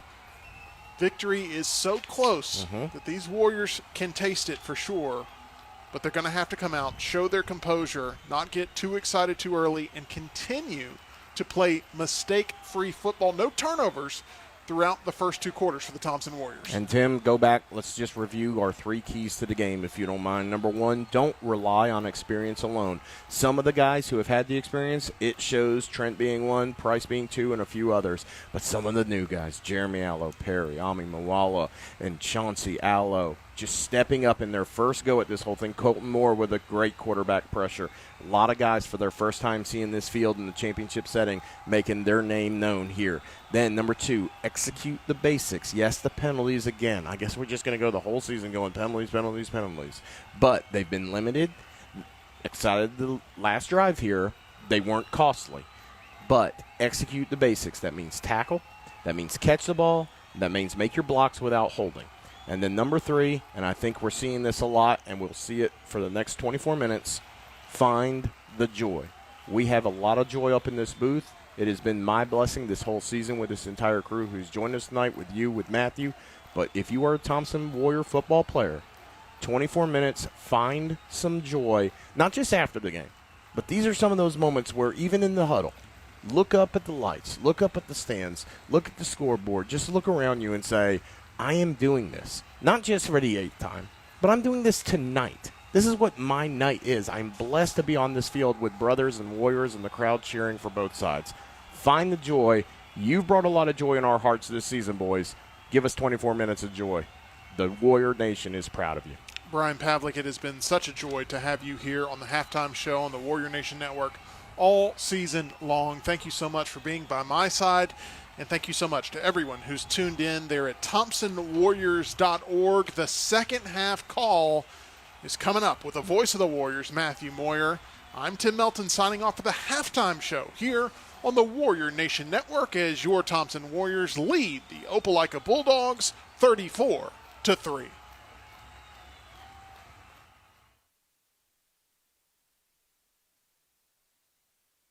Full Moon Barbecue is proud to be a corporate sponsor of Thompson High School. Since 2006, Full Moon Barbecue's Alabaster location has been a proud supporter of the athletics, academics, and the entire community. From church to schools to special events, they do it all. You can always trust Full Moon Barbecue to give you the best quality food and service. Come in or call Full Moon Barbecue today for the best barbecue in town. How can you tell it's gonna be a good day? Well, Wendy's breakfast, like a delish breakfast Baconator, sausage breakfast burrito, or Honey Buddy, can turn your day from bland into OMG, OMG, OMG. Fresh cracked eggs, crispy bacon, and seasoned potatoes. This is so yumma-delicious fast. Is that a word? When you want more out of mornings, gotta be Wendy's. Hey Warrior family, are you in need of any carpet cleaning services? Steamworks' highly trained and top-rated team has been the carpet and upholstery cleaner of choice for many local residents and businesses in the Birmingham metro area since 2005. We use the industry's most advanced cleaning equipment to clean your carpets, rugs, tiles, upholstery, and hardwood floors to the utmost satisfaction. For a cleaner and healthier home, call Steamworks today at 205-365-1908 and ask about our 3-room special for $120. And go Warriors!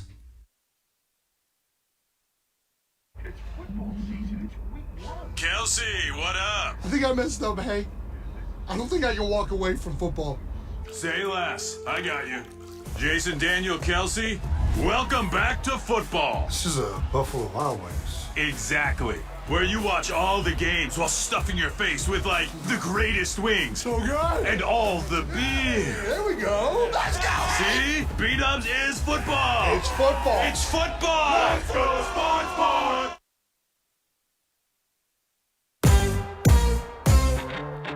I'm Dr. Michael Patterson. I'm the team physician for Thompson Warriors. This will be my 16th year on the sideline, and we're excited about the upcoming season.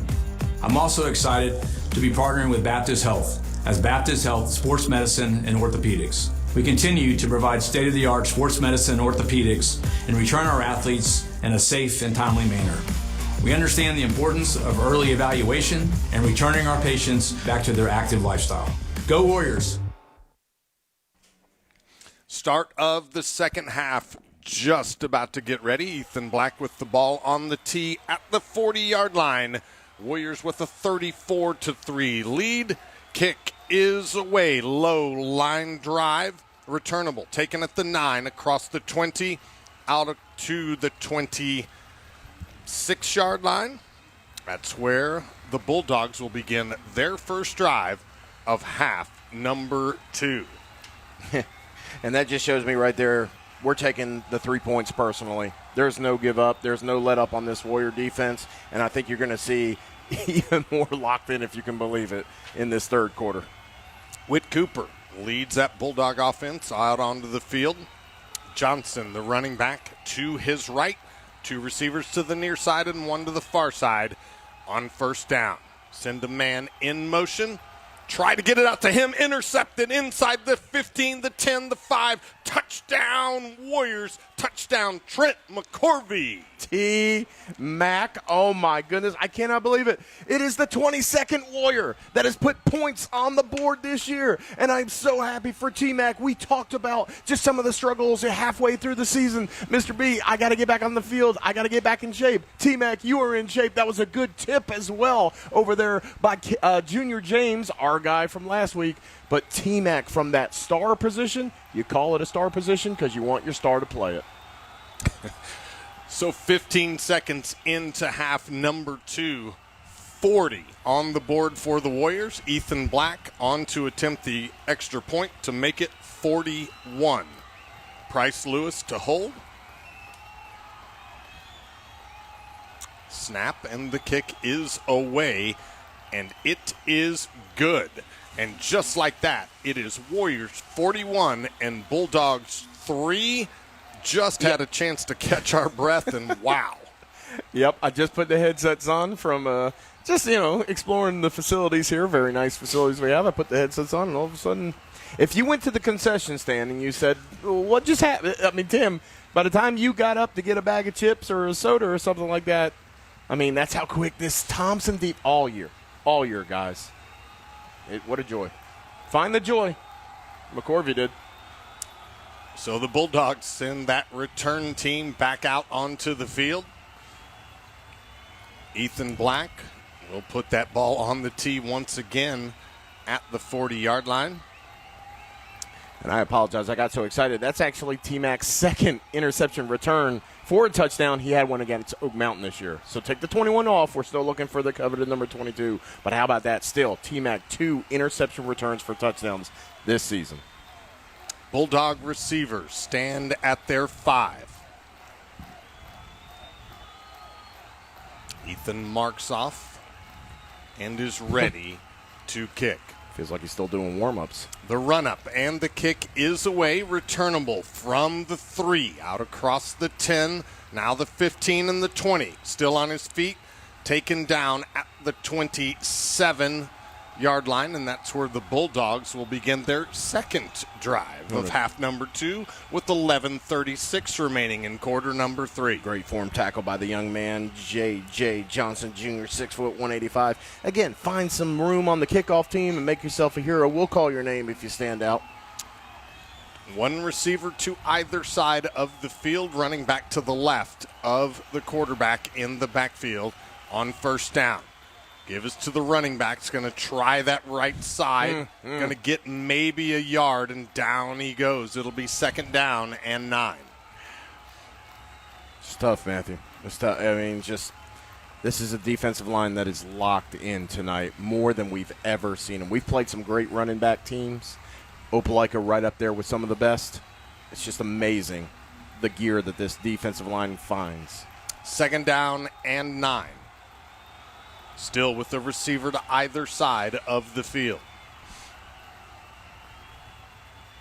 Running back with the handoff. Straight ahead he goes across the 30, across the 35. Still on his feet out to the 38-yard line. Call it the 39, and that'll be a first down for Opelika. Second official first down for Opelika. It is in the third quarter. Now moving quickly. This time running back to the right of the quarterback. Give it to him again. He gets hit in that backfield and dropped after a gain of 1. Junior James blitzing from the cornerback position. Good stick in the backfield, but again, running back just bounced right off him, fell forward for a good 1 yard gain. Guys, this is the equivalent of having a running clock in a championship setting.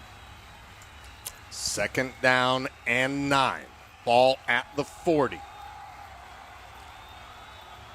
Man in motion across the set. Handoff again. Straight ahead he goes and straight down he goes.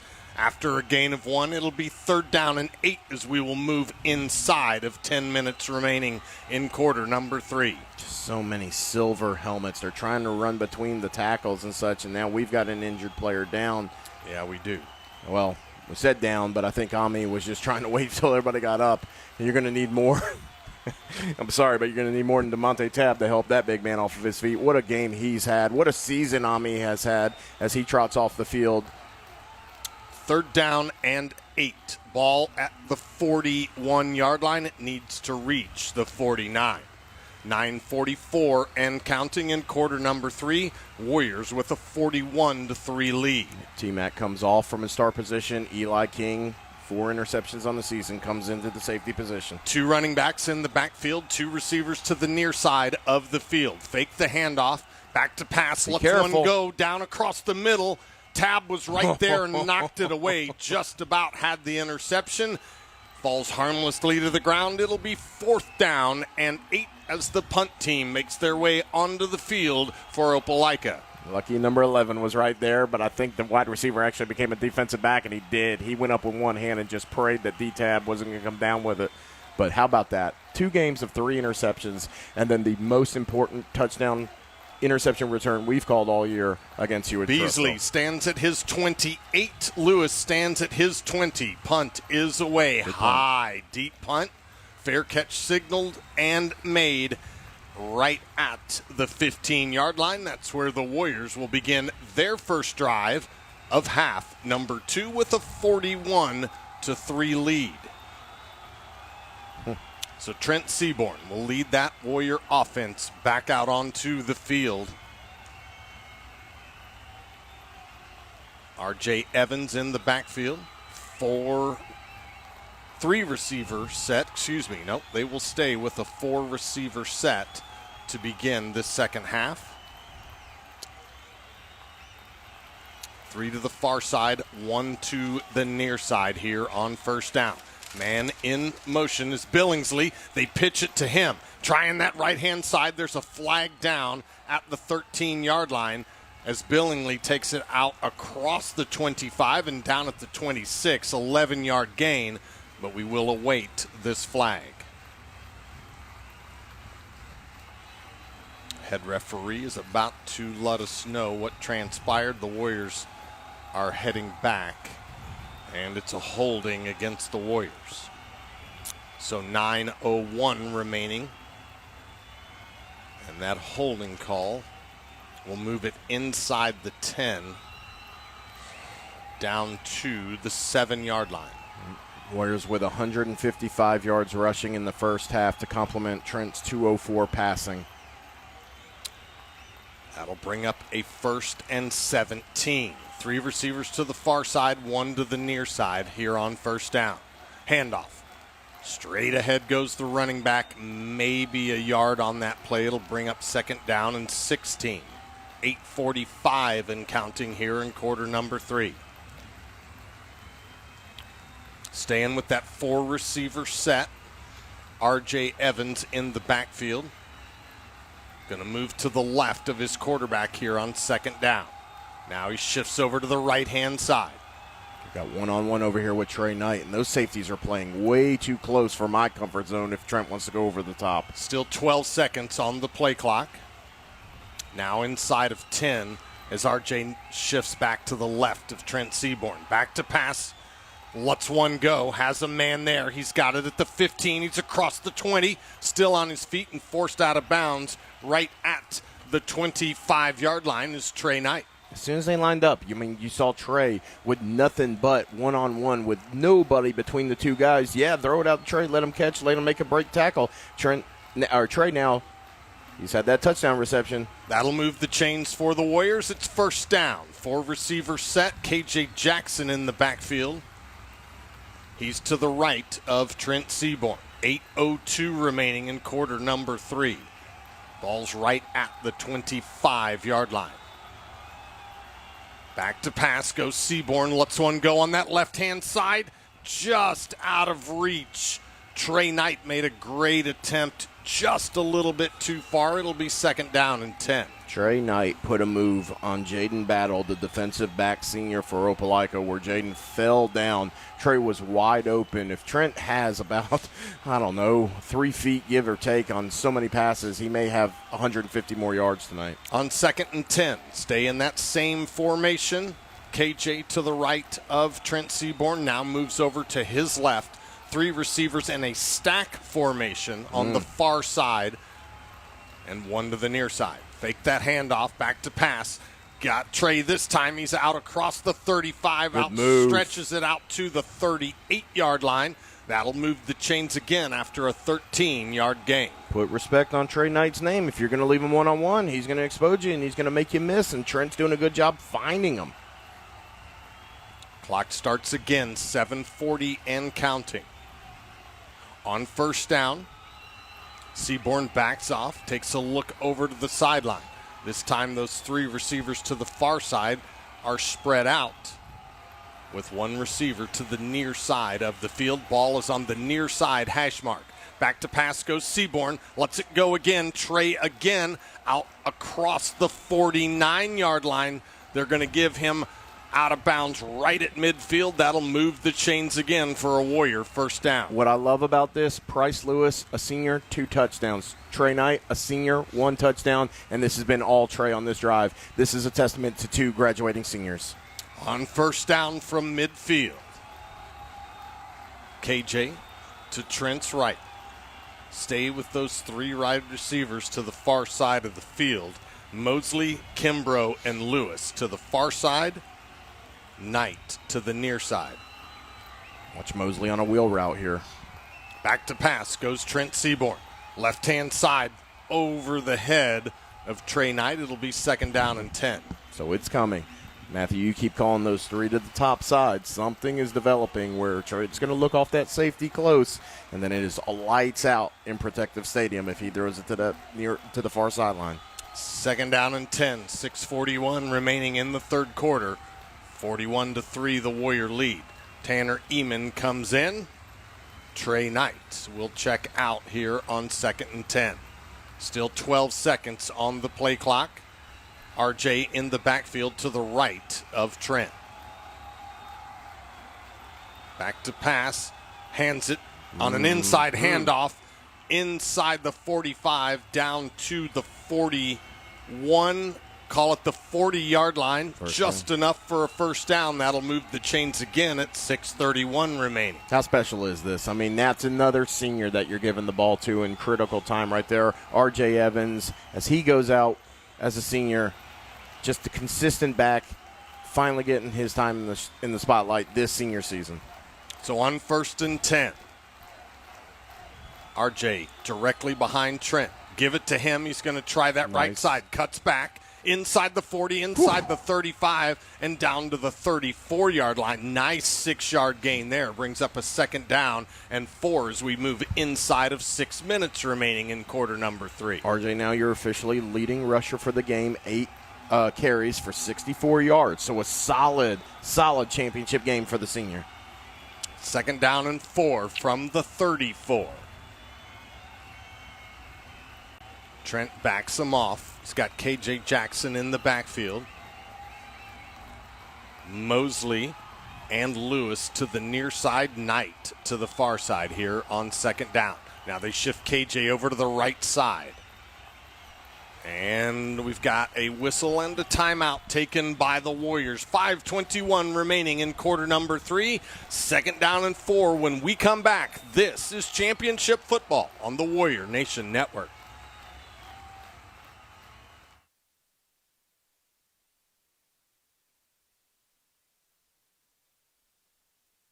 Rated by Golf Week magazine as one of Alabama's top 10 courses, Timberline Golf Club, located just minutes from Birmingham in Calera, is the perfect place to play. Timberline is the perfect place for a golf outing for your business or charity, and a wonderful club to make it your home course. Tee it up at Timberline, and you'll want to return time and time again. To book a round or for membership, visit them at timberlinegc.com. It's my home course, and it should be yours too.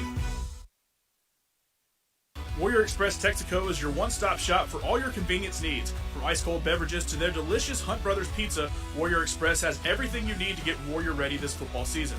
Locally owned and operated, their friendly staff is second to none. Each of their 10 fueling stations is equipped with 5 types of fuel, including non-ethanol and diesel, available at every pump. Fuelman is accepted and buses are welcome. For unbeatable mileage, put some Techron in your tank today. Go Warriors! Poto's Boutique is a proud sponsor of Thompson Athletics. Ladies, are you looking for a casual and cute outfits, accessories, or the newest fashion trends? Poto's has you covered. Follow us at Poto's Boutique on Facebook and Instagram, or stop by our store on Highway 31 in Calera. At Dunn's HVAC Plumbing and Electrical, we know how hard it is to find a dependable company you can trust. The time-consuming effort can be frustrating and overwhelming. We believe what matters is getting back to what's important to you. Dunn's HVAC Plumbing and Electrical is built upon honesty, integrity, and also trust. We are your local choice for all your HVAC plumbing and electrical needs, serving Calhoun, Jefferson, Shelby, and surrounding areas. Visit our website at callduns.com to schedule your appointment for dependable service done right.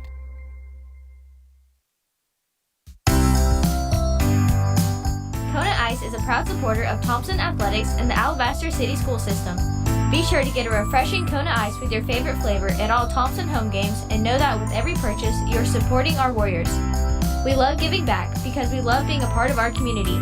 We're not just a business, we're here to help people. We're mobile, we're fun, and we're stocked with the most delicious flavors you've ever tasted.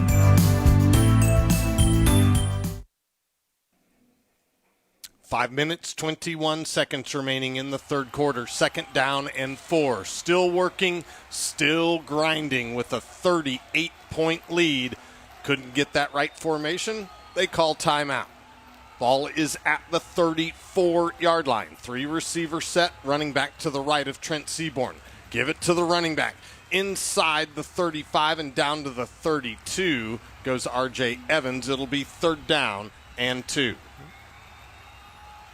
And it'll probably be 4-down territory. Try to pick this up just to extend the clock a little bit more and just to wind this clock down. Move Tanner Eamon to the left side of the formation. Running back is R.J. Evans to the right of Trent Seaborn. And now we've got a whistle and a flag. And we've got a false start against the Warriors. That'll make a 3rd down and 2, a 3rd down and 7 with 4:47 remaining. So KJ will come in. RJ will get a well-deserved break. I'd say so, too. 72 yards rushing now for RJ. Shift Tanner Eamon over to the right side of the formation. KJ to the right of Trent Seaborn. Still 16 seconds on the play clock. Got Lewis to the near side and Mosley and Kimbrough to the far side of the field. Inside of 4.5 minutes remaining. 3 seconds on the play clock. Handoff. KJ inside the 35, inside the 30. Hammers a guy inside the 25 all the way down to the 20-yard line. And that'll move the chains again and put the Warriors in the red zone.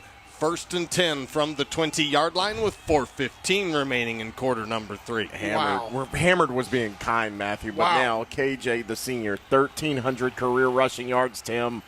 Wow. He was yelling, please go down. I'm begging you, go down. KJ and RJ in the backfield on 1st down. Mosley and Kimbrough to the far side, Lewis to the near side. Haven't seen this formation much this year at all. Play clock down to 5. Now down to 2. give is to RJ. Going to try that left side. KJ leading the way. Gets it down to the 16-yard line. So a 4-yard gain will make it second down and 6. I'm glad you said it, Matthew. How about that? A running back leading the way for a fellow running back. There is 2 seniors out there just doing the work for each other. Tanner Eman comes back in. R.J. Evans will head to the sidelines on second down. Call it 5 as they say, no, that's not right. Ball is on the 16-yard line. It's second down and 4.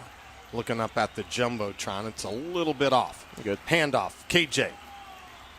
Bounces off a guy at the 15, gets inside the 15 to the 14, and it'll be third down and 4 as we move inside of 3 minutes remaining in quarter number 3. This is going to be an interesting play call right here if you're Coach Mark Freeman. Do you just try to run out the clock again and maybe get Ethan Black to try another field goal, or do you just go ahead and put it in the end zone? This will tell you a lot about where we are as a program, my friend. RJ to the left of Trent Seaborn on third down and 4, 2:40 and counting.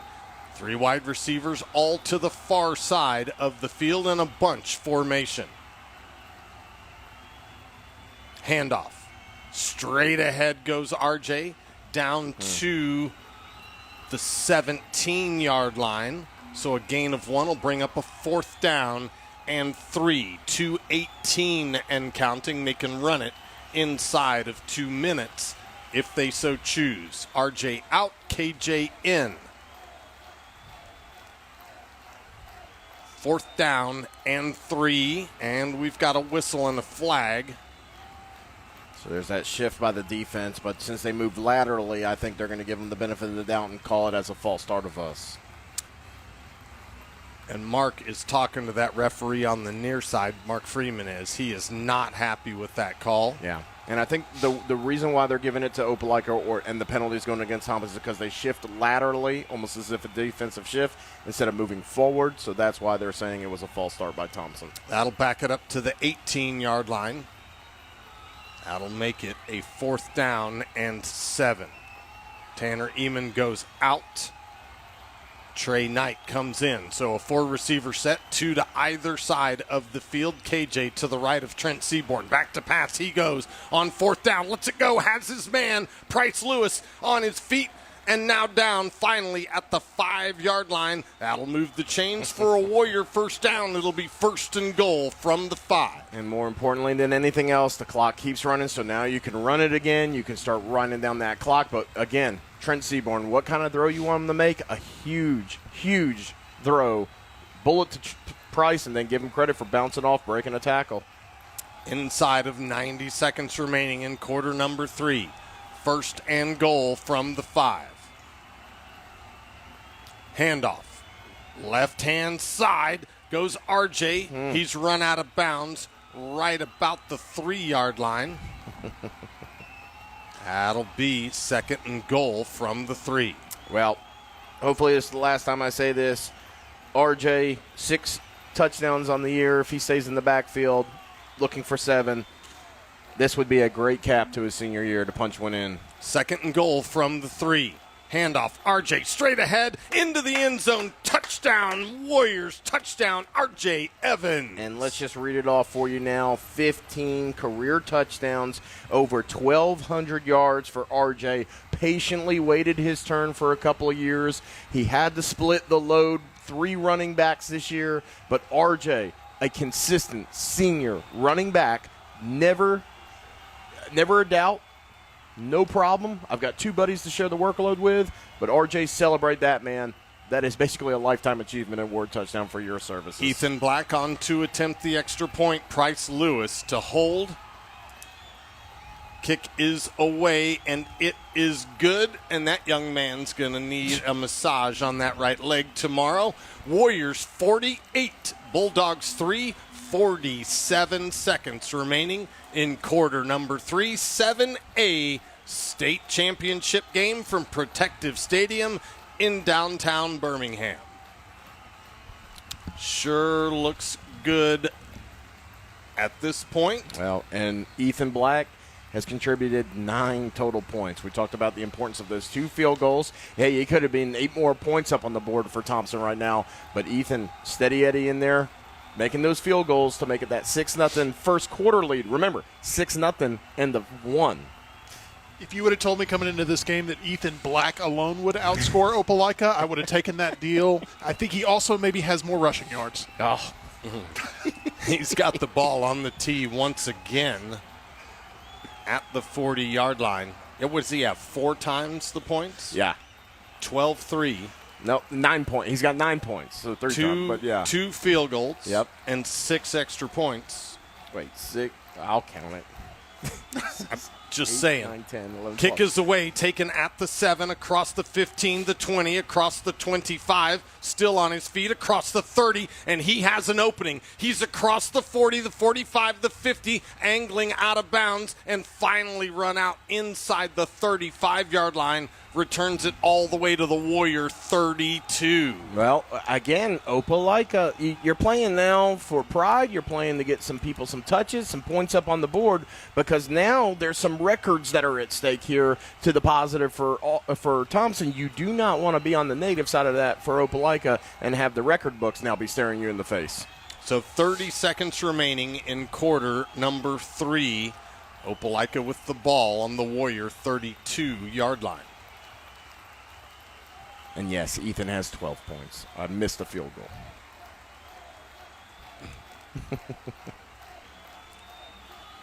3 receiver set. Reverse. And they run a reverse, and it is going the wrong way. It went in reverse. The guy that ended up taking the pitch gets run out of bounds at the 39-yard line, so a loss of 7 brings up a second down and 17. And the guy that wound up taking the pitch man was Chance Strawn, who's been so consistent in the middle linebacker position for us all season, another senior. Jalen Washington took that pitch and lost 7 yards on that play. Ball at the 39-yard line, 19 seconds remaining in quarter number 3 as he was out of bounds. It'll be second down and 17. Hit Washington again inside the 35 and then stopped immediately right at the 32-yard line. So he'll get back to that original line of scrimmage. It'll be third down and 10. Yeah, a couple of finger pointing on Cam Pritchett thinking that he had a horse collar, but I think he just grabbed the jersey very violently. But a great stop. Points on the board, Matthew. And that takes us to quarter number 4. 1 quarter left. And a potential blue map. Warriors 48, Bulldogs 3. This is championship football on the Warrior Nation Network.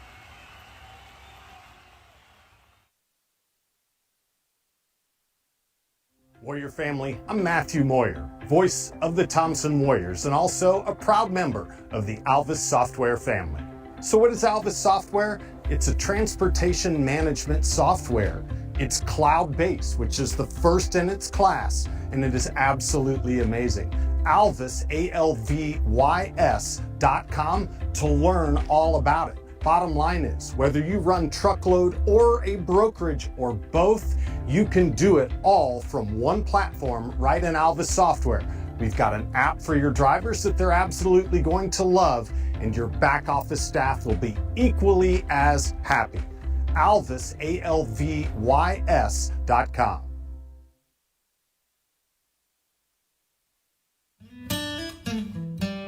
Chick-fil-A, the inventor of the chicken sandwich, has reinvented breakfast. The new Egg White Grill has citrus grilled chicken, fresh egg whites, and American cheese, all served on a toasted multi-grain English muffin. Chicken for breakfast. It's not as crazy as you think. Chick-fil-A, a proud partner of the Thompson Warriors. Most commercials tell you the same thing. They're always blabbing about buy this, go here, eat that, or some experts on there trying to convince you of the next big thing. Although that's great and all, this isn't one of those commercials. Here in Shelby County, we let it speak for itself. Discover Shelby.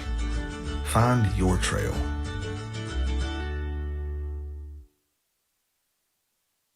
Full Moon Barbecue is proud to be a corporate sponsor of Thompson High School. Since 2006, Full Moon Barbecue's Alabaster location has been a proud supporter of the athletics, academics, and the entire community. From church to schools to special events, they do it all. You can always trust Full Moon Barbecue to give you the best quality food and service. Come in or call Full Moon Barbecue today for the best barbecue in town. Start of the fourth quarter, 3rd down and 10 for the Bulldogs. They've got it at the Warrior 32-yard line. Got a receiver to either side of the field and a running back to either side of the quarterback in the backfield. 12 minutes to go, Warrior fans, on 3rd down and 10. Back to pass, scanning the field. Lets one go into the corner. It's intercepted out across the 15, the 20, and of course it's DeMonte Tab across the 30. Finally taken down at the 34-yard line. And the Warriors will bring their offense back out onto the field and have it from there. We rehearsed it pre-show. Let me try it.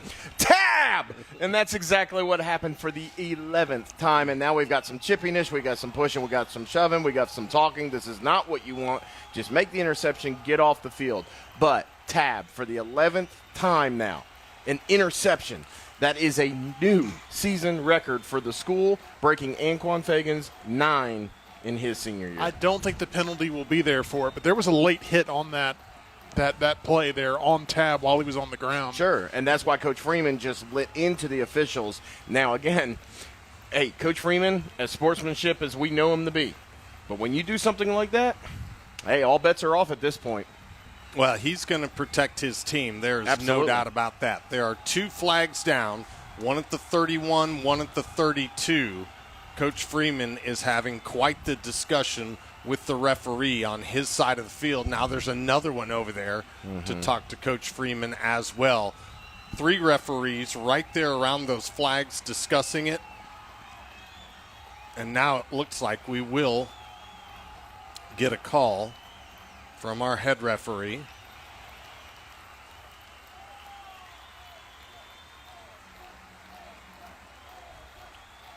We hope. Yeah. All right, so here he comes.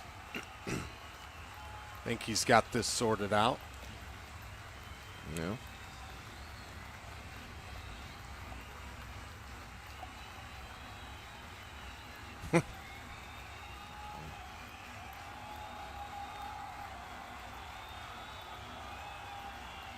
The guy with the ball is lined up as if he's going to mark it off against the Bulldogs. We still do not have an official call. No, he's talking to somebody, but he's not. Goodness. All right. Personal foul I knew that. against the Bulldogs. Personal foul against the Bulldogs. Okay. For a second time. So what you're going to have, Tim, like I thought you said, there was a late hit on the tackle, and then there was probably an additional shove. So that is going to be 30 yards of additional penalty yardage, which is going to mark them way into Opelika territory, already up 45 points with 11:40 left in the quarter. And this is going to be interesting to see who comes out and takes some snaps and who takes some reps.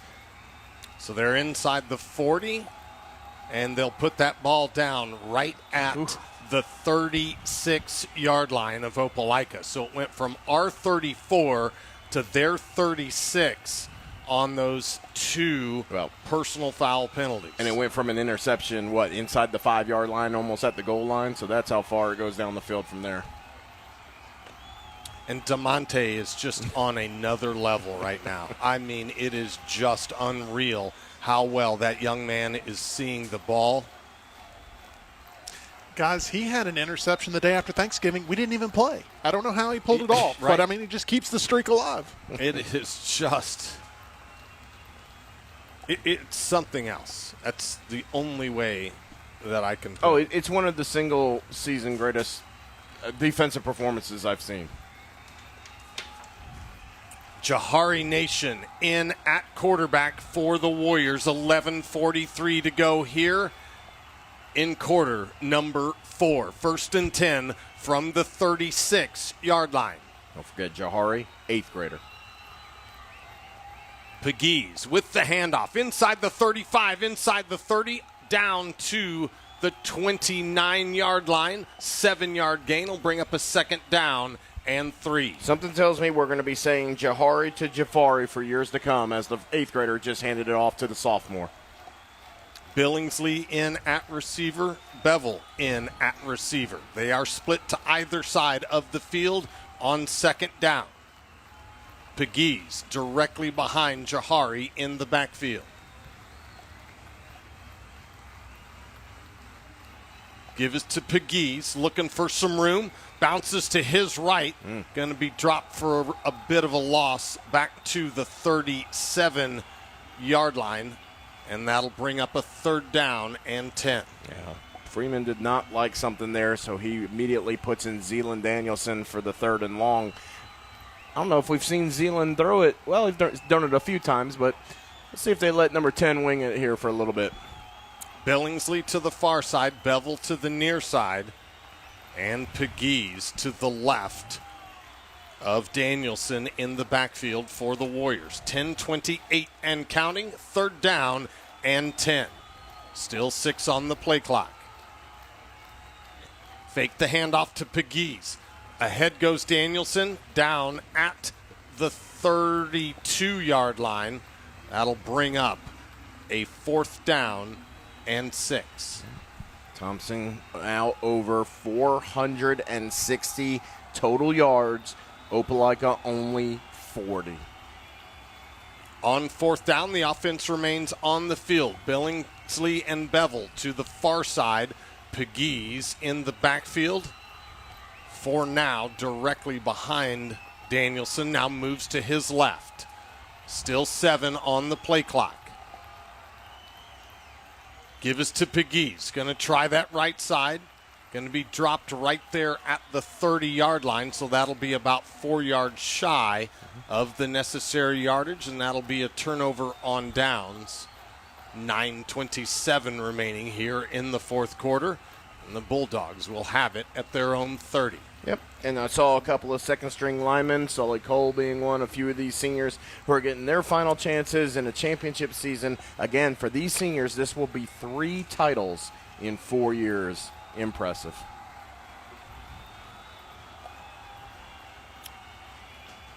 As they're trying to get all their second string in, the referee being very generous to hold this up. And now he's just saying, guys, we got to play, and I don't even know how many players we have on the field at this point. Now It's like we've got about 7 or 8 as they're trying to get some guys lined up there for the Warriors on defense. I think Eli King just was like, we got to at least have double digits. I'll go out there. So the Warriors take a timeout. We'll take it with them. 9:27 remaining. Warriors 48, Bulldogs 3. This is championship football on the Warrior Nation Network.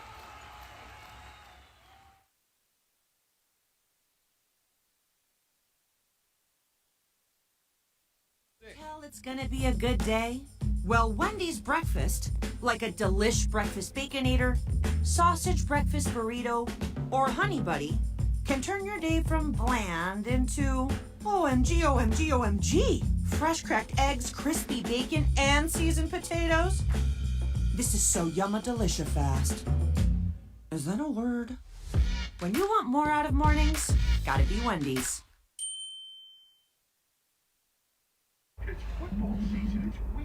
Kelsey, what up? I think I messed up, hey. I don't think I can walk away from football. Say less. I got you.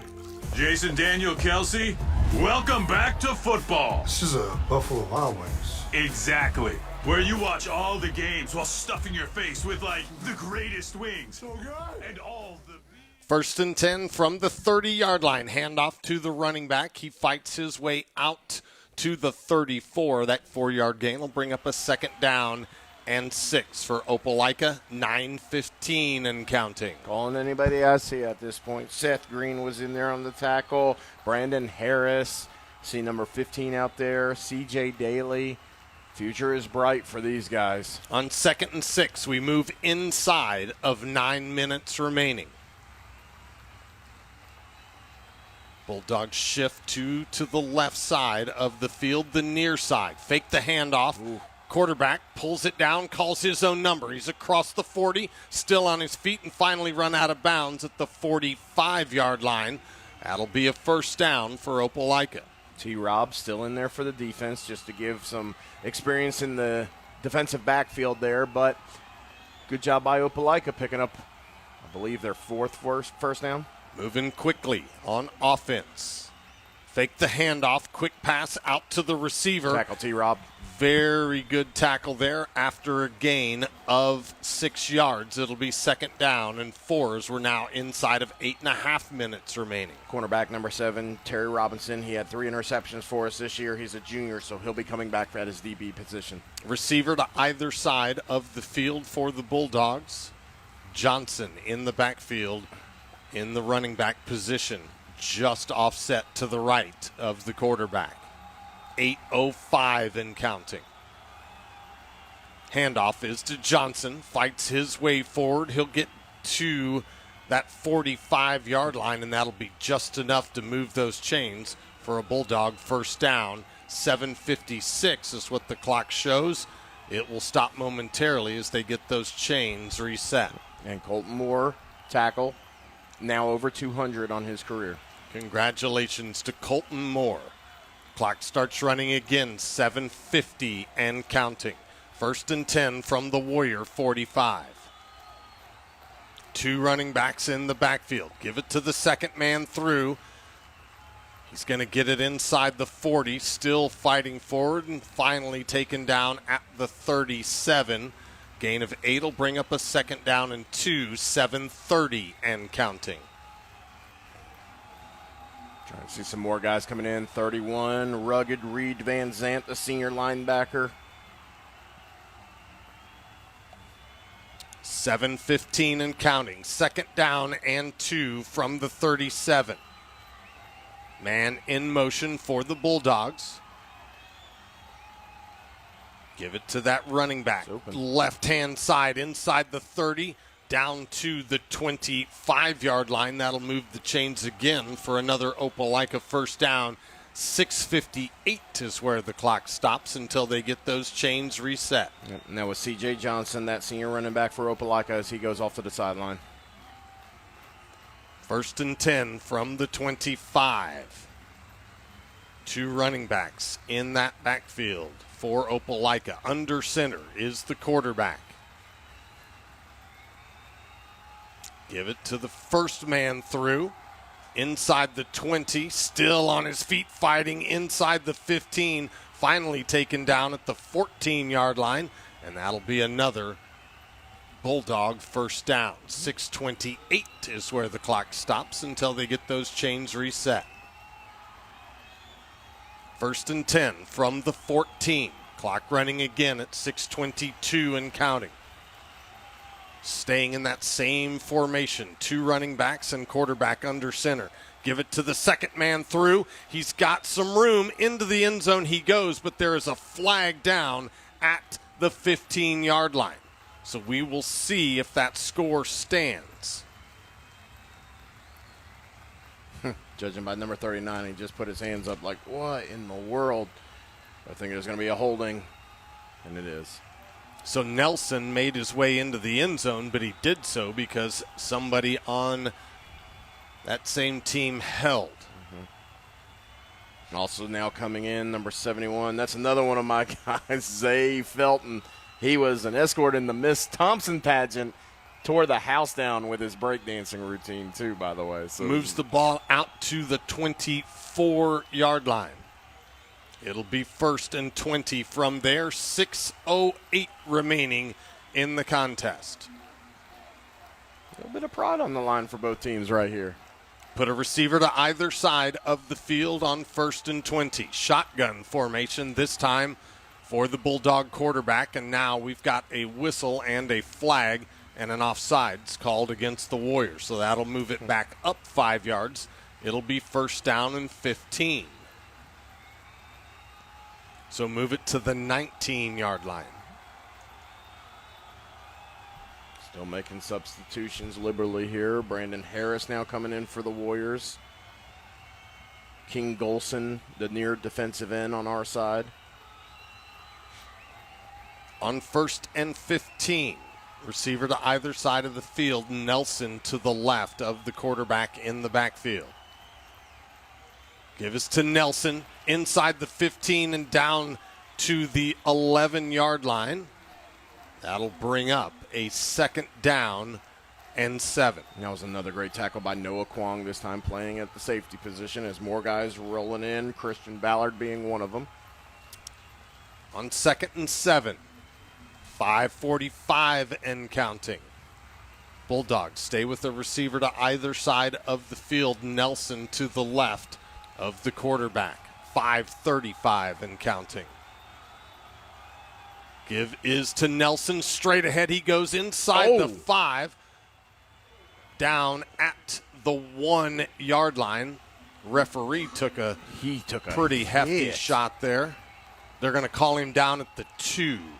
So it'll be 1st and goal for the Bulldogs from the 2-yard line. Clock stops with 5:20. Now it starts again. Call him down at the 2. Call the referee down at the 1. That was a hit. 2 running backs in the backfield. Under center goes the quarterback on 1st and goal. Hands it to the first man through into the end zone. He goes. Touchdown, Bulldogs. Yep, and the Opelika faithful who have remained get to see the light show for themselves as the fullback Blake Johnson, 245. That's tough to bring down. And now we've got some extracurricular activities going on in the end zone. Yep. Coach Moore is saying, get over here. Don't even. It's not worth it. Gotta be some frustration on that Opelika sideline. Understandably so. 48-9 with 5:04 remaining. Extra point attempt forthcoming from Reese Beasley.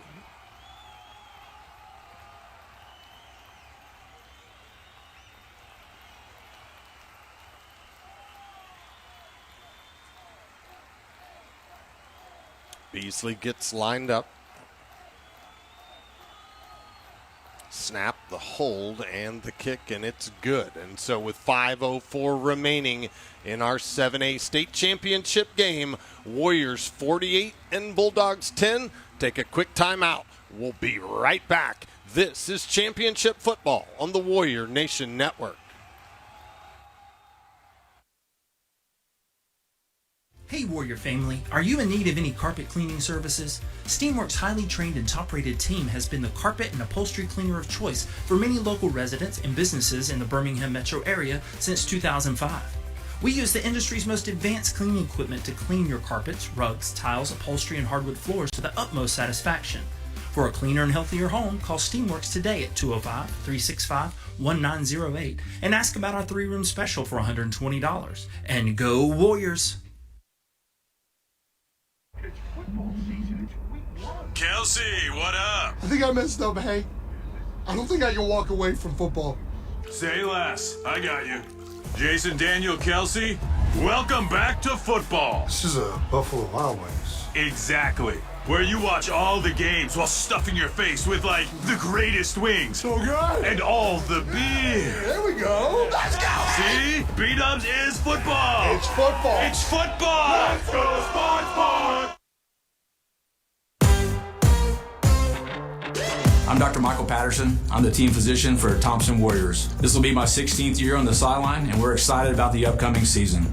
I'm also excited to be partnering with Baptist Health as Baptist Health Sports Medicine and Orthopedics. We continue to provide state-of-the-art sports medicine and orthopedics and return our athletes in a safe and timely manner.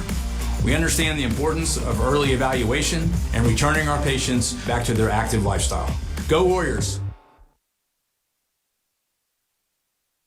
Rated by Golf Week magazine as one of Alabama's top 10 courses, Timberline Golf Club, located just minutes from Birmingham in Calera, is the perfect place to play.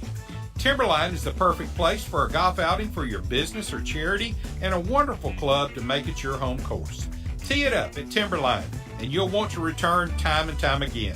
To book a round or for membership, visit them at timberlinegc.com. It's my home course, and it should be yours. 5:04 remaining in the 7A state championship game. Protective Stadium, downtown Birmingham. Warriors with a 48-10 lead.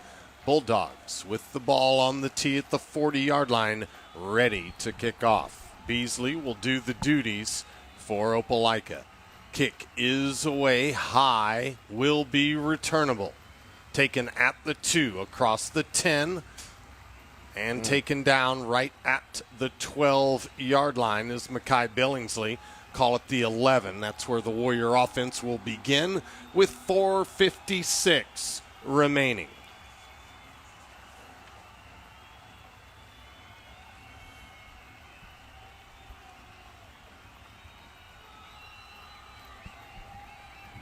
Guys, while we have a second, our thanks to head coach Mark Freeman for his willingness to do the Thompson Warrior Coaches Show this year. Each Wednesday night that we had a road game, he was gracious enough to join us at Buffalo Wild Wings, and we're very grateful for that.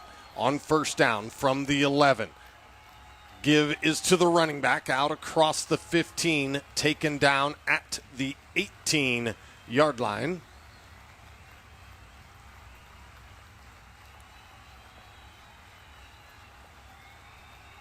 JoJo Finley on the carry, number 32 for the Warriors. Now we've got another running back in the backfield. 19 on the jersey.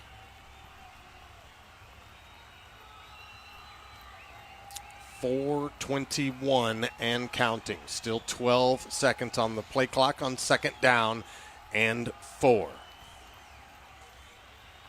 Nation in at quarterback. Give is to the running back. Going to try that right-hand side.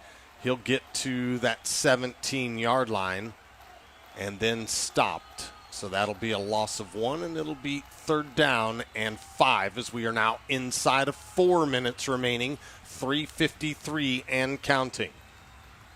Number 9, Latrell Sanders, 9th grader. So Finley back into the ball game in the running back position.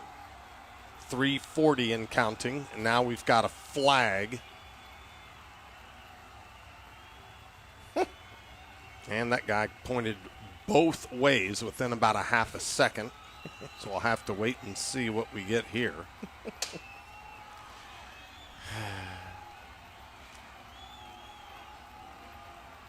And sportsmanlike Opelika.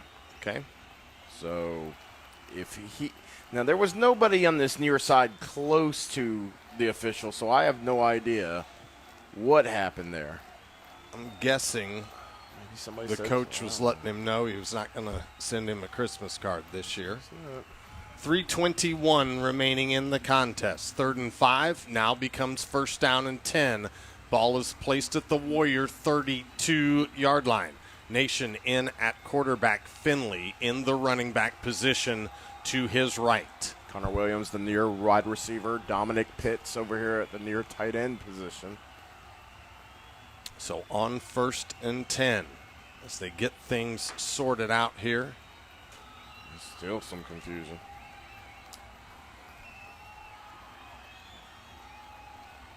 Play clock hasn't started. Game clock hasn't started. Well, we had 14 guys on the field, and so had to get a couple of them. No, we had... Man, let's keep going here. One of the guys that ran off the field was Donovan Van Sock. He's a baseball pitcher. So we've got a whistle and a timeout taken. Warriors were trying to get things sorted out there. Referees were awfully patient with them and finally said, all right, that's enough. And so the Warriors do call a timeout. Excuse me, 3:21 remaining. 48-10 is the score. We got to take a break. We do. Be right back.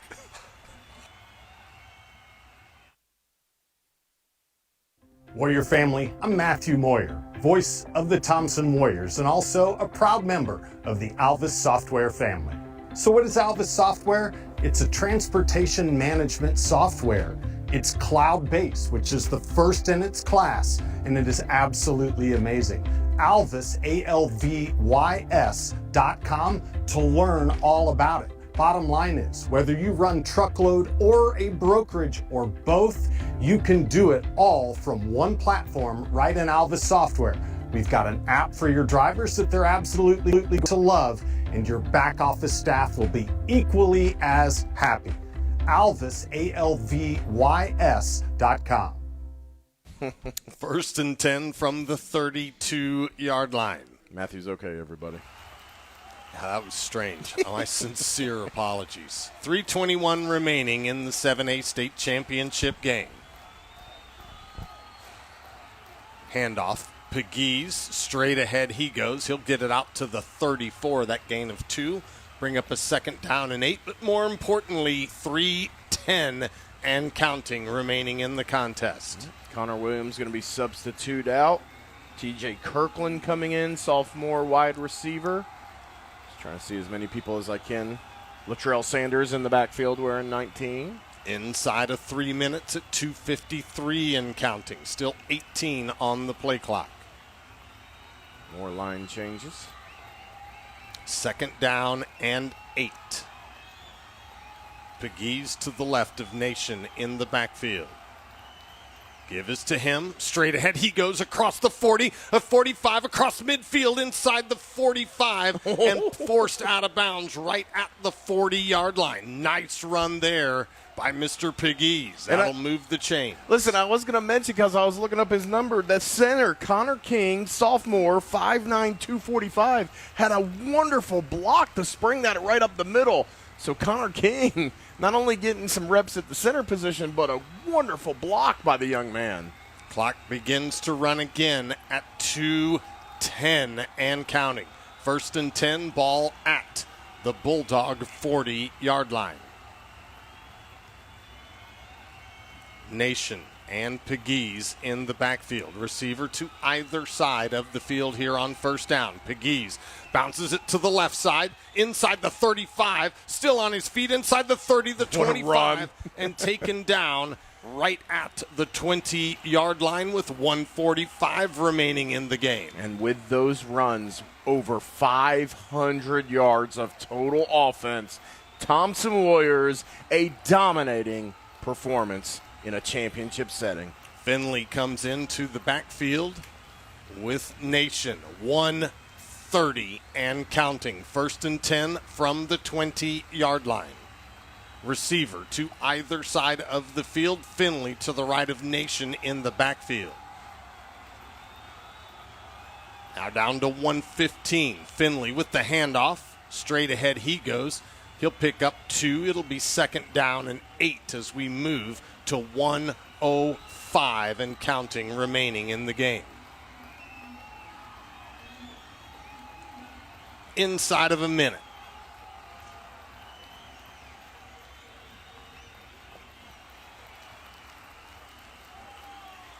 Down to 50 seconds, 20 still on the play clock. Nation running as much of this clock as he can. 40 and counting. 2nd down and 8. And we've got a whistle. Is there a flag down? Yes, there is. Hey, I love the spirit of my cornerback by Opelika. He is signaling. Still signaling. Yep. I'll call your name, dude. That's Braden Howard. He's one of their starters. It's all right. Get yourself on camera, my friend.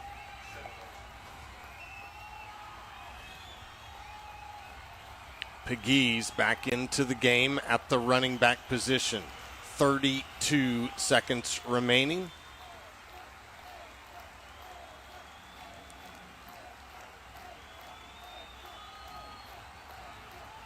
Now offsides on Opelika. I don't think they've even marked off the false start penalty. I don't know.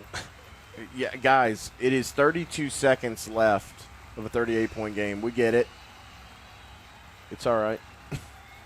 I got to tell you, I am confused that this is a championship game. So now it's 2nd down and 3, call it. Ball at the 13. Clock starts again. They don't have to snap it if they don't want to. 18 left and 28 on the play clock. It looks like they may just go ahead and run it down. Inside of 10. 5, 4, 3, and that's a Warrior winner with your final score. Thompson 48 and Opelika 10. The Thompson Warriors, your Class 7A state champions once again.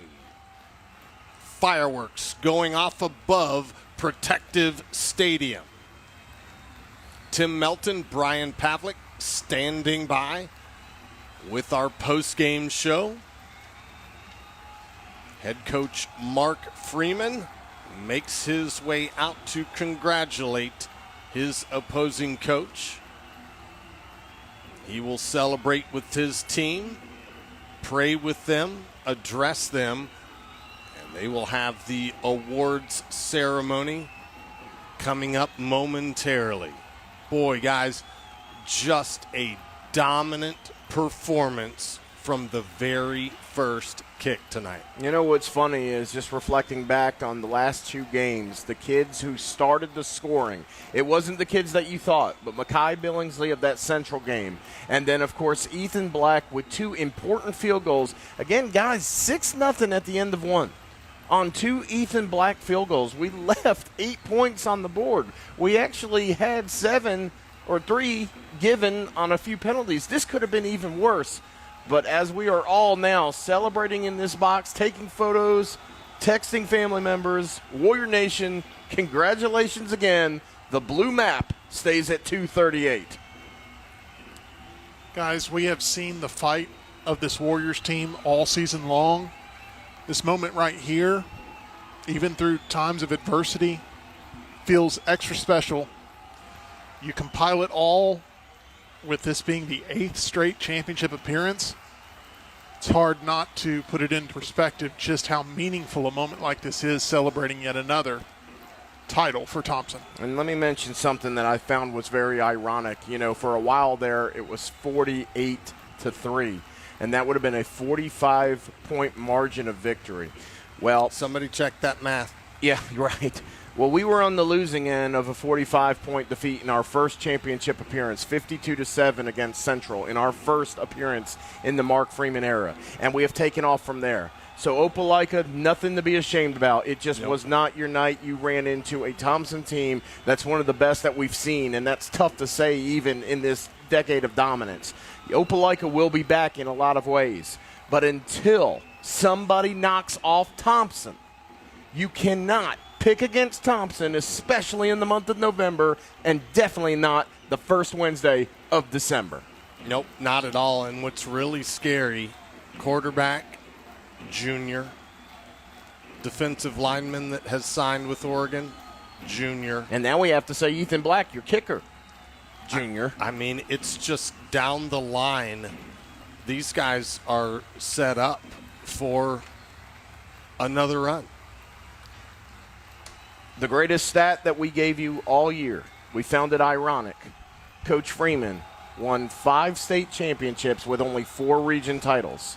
A few weeks ago, we said there's now a tie, but we hope it's broken. A few weeks later, that tie was broken. 6 state championships, 5 region titles. Just unbelievable. Heath Harmon set up to award the state runner-up and our state champion. Also get our MVP. It'll be interesting to see who they think. We have our own thoughts about who should be the MVP, but we'll let the AHSAA make that official. Again, Darian Mosley was last year's MVP, and then, of course, Trent, as an 8th grader with 5 touchdowns, was the MVP. So this is a prestige elite class. Whoever this MVP is going to be joining some wonderful names in the history of Thompson football. There's no doubt about it. I'm looking down there. I see Coach Vincent Pitts. I believe I see Dr. Hester, Dr. Vickers, all kinds of Thompson administrative and officials who just have worked this vision Better than I think anybody ever thought. Well, if there was ever a question as to one of the figures on Mount Rushmore, I'm not so sure there's a question any longer. Just unbelievable. I mean, it truly is. And I hope when the confetti settles and people have time to reflect that they really dig in and understand what this coaching staff has meant not only to this program and this school, but the entire community. It is just unbelievable. And think about it. Mark Freeman, 12, guys, championships. Half of those with Thompson. Yep. 280 career wins. He won't be able to get 300 next year because we'll play at most 14 games. But think about that. He is within a season and change of 300 career wins as well. Well, and you got to think now he's balanced out, right? Yeah. Because he's got a ring for each hand. His bride has 10. She's good. And then he's got one for each hand now, so he's good. Maybe her grandkid gets something for Christmas. So we're watching as Coach Brian Moore. Well-deserved, guys. Yes. I mean, no shame in the runner-up in this season. 7A, beating Hewitt, beating Auburn. Just constant nagging in Region 2, a very difficult region. Yes. Coming out of there in third place and going on the road twice to get here. They'll be back. You know, some may look at the final score and say Opelika didn't deserve to be in this game, and that couldn't be further False. from the truth. Yeah. It couldn't. They earned their spot to be right here, and Thompson showed why they're king of the mountain. Yep. Head coach Mark Freeman accepting a game ball. Both coaches getting their picture taken. We will have our presentation of our MVP and then the presentation of the Blue Map Trophy.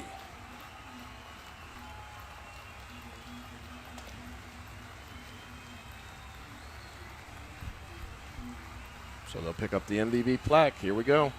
Find out who it is right now.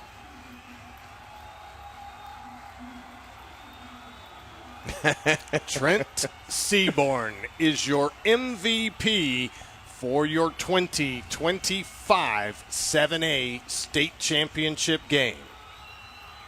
I mean, yeah, I guess. Yeah. Right. I mean, but think about his performance tonight. 16 for 27, 259, 3 touchdowns, no interceptions. I mean, just spread the wealth so well. Went out with an injury. Yeah, that was scary. Came back. I mean, this is now the second time in his 4 years he has won the state MVP. Battled through injury to get to this point, too. Yeah, the bumps and bruises at this point in the season, and yet those guys just stood tall tonight and played a very complete game. And, you know, Matthew, we do have injuries. We do have guys that were hurt or missed time or stuff like that. But when you talk about catastrophic injuries that totally derail teams, we are so, God bless, fortunate that we never had that truly tragic injury all year. Thankfully, Dr. Michael Patterson was not as busy this year as he's been in years past. And they are now ready to present head coach Mark Freeman once again with the Blue Map Trophy. Out comes Coach Freeman to accept the award. It's in his hands once again. Team surrounds him to celebrate. Hope Dr. Patterson is standing by. I know. I was looking for Ami. Oh, my goodness. He is in tears. Yeah. Just outside of that group of Warriors. Goodness. Very emotional night for a lot of these players, as well it should be. And once again, the Bulldogs have every right to be very proud of themselves. As Brian mentioned, they came out of a very tough region, and played 3 great games to earn the right to be here tonight. It's a growth path. This is their coach's second year. This will make him 19-7, but in just his second year, he reaches the Super 7. Thompson had to start somewhere quite a few years ago. Very proud of those Opelika Bulldogs as well. It was fun to follow them the last 10 days on social media. They did a good job hyping up their crowd, their community. It was a lot of fun just to see them get here, meet some of them before the game and such, even meet some of them in the booth next to us who sadly have left about an hour and a half ago. But, you know, credit where it's due. It's one of those small-town Alabama community feels, and they take pride in their football program just like anybody else. So Opelika will be back, but the blue map, my friend, still looks good with that chrome silver, the block tee. Another one for the field house. I brought 280 in to the game this afternoon, and the Opelika football equipment truck was right next to me from basically the hospital on 280 all the way into Protective Stadium this afternoon. A lot of the Thompson faithful now has moved their way down to the front row barricades, no doubt wanting to get some handshakes, some hugs, some proud parents, people that we have been blessed to meet over this year, too. Just wonderful tribe, community. Yes. Whether it's personal reach-outs on social media, text, acknowledgments before the game, Matthew, we've been blessed. Again, we call it an honor to say that they're our kids when we're on the microphones, but they are their babies, and they're watching their babies right now celebrate again, and that's a great feeling. Another beautiful thing right now, number 21, Uriah Casey, being brought in right next to Trent, holding the trophy here. He's got his leg wrapped up. I love that. It's a beautiful moment. And how about Coach Richard and our cheerleading squad? How about the marching Southern Sounds all season long? The support from both of those two amazing organizations as well. And some other things that I'm noticing, you mentioned the emotional Ami Mawala. He just presented a neckwear to Peter Ramil, his defensive line brother. I mean, those two are on to the next level in a matter of weeks because I think Ami will actually graduate early, so he'll be an early enrollee on the campus of Chapel Hill soon. Ramil will go the other way down to Tampa, Florida, South Florida. I mean, it's just fun to see this. You just see some of those family members now who have made their way to the field or been handed things to hand out. No doubt Shelby County Reporter will have the newspapers to hand out. Championship hats being handed out right now as we speak. And guys, as they do that, we'll take a quick break. Tim Melton, our master of ceremonies, once again will anchor our post-game show. Final score tonight from Protective Stadium, your Thompson Warriors 48 and Opelika 10. This is championship football on the Warrior Nation Network.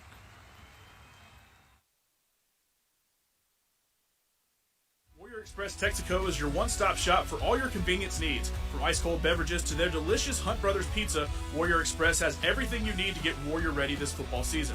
Locally owned and operated, their friendly staff is second to none. Each of their 10 fueling stations is equipped with 5 types of fuel, including non-ethanol and diesel, available at every pump. Fuelman is accepted and buses are welcome. For unbeatable mileage, put some Techron in your tank today.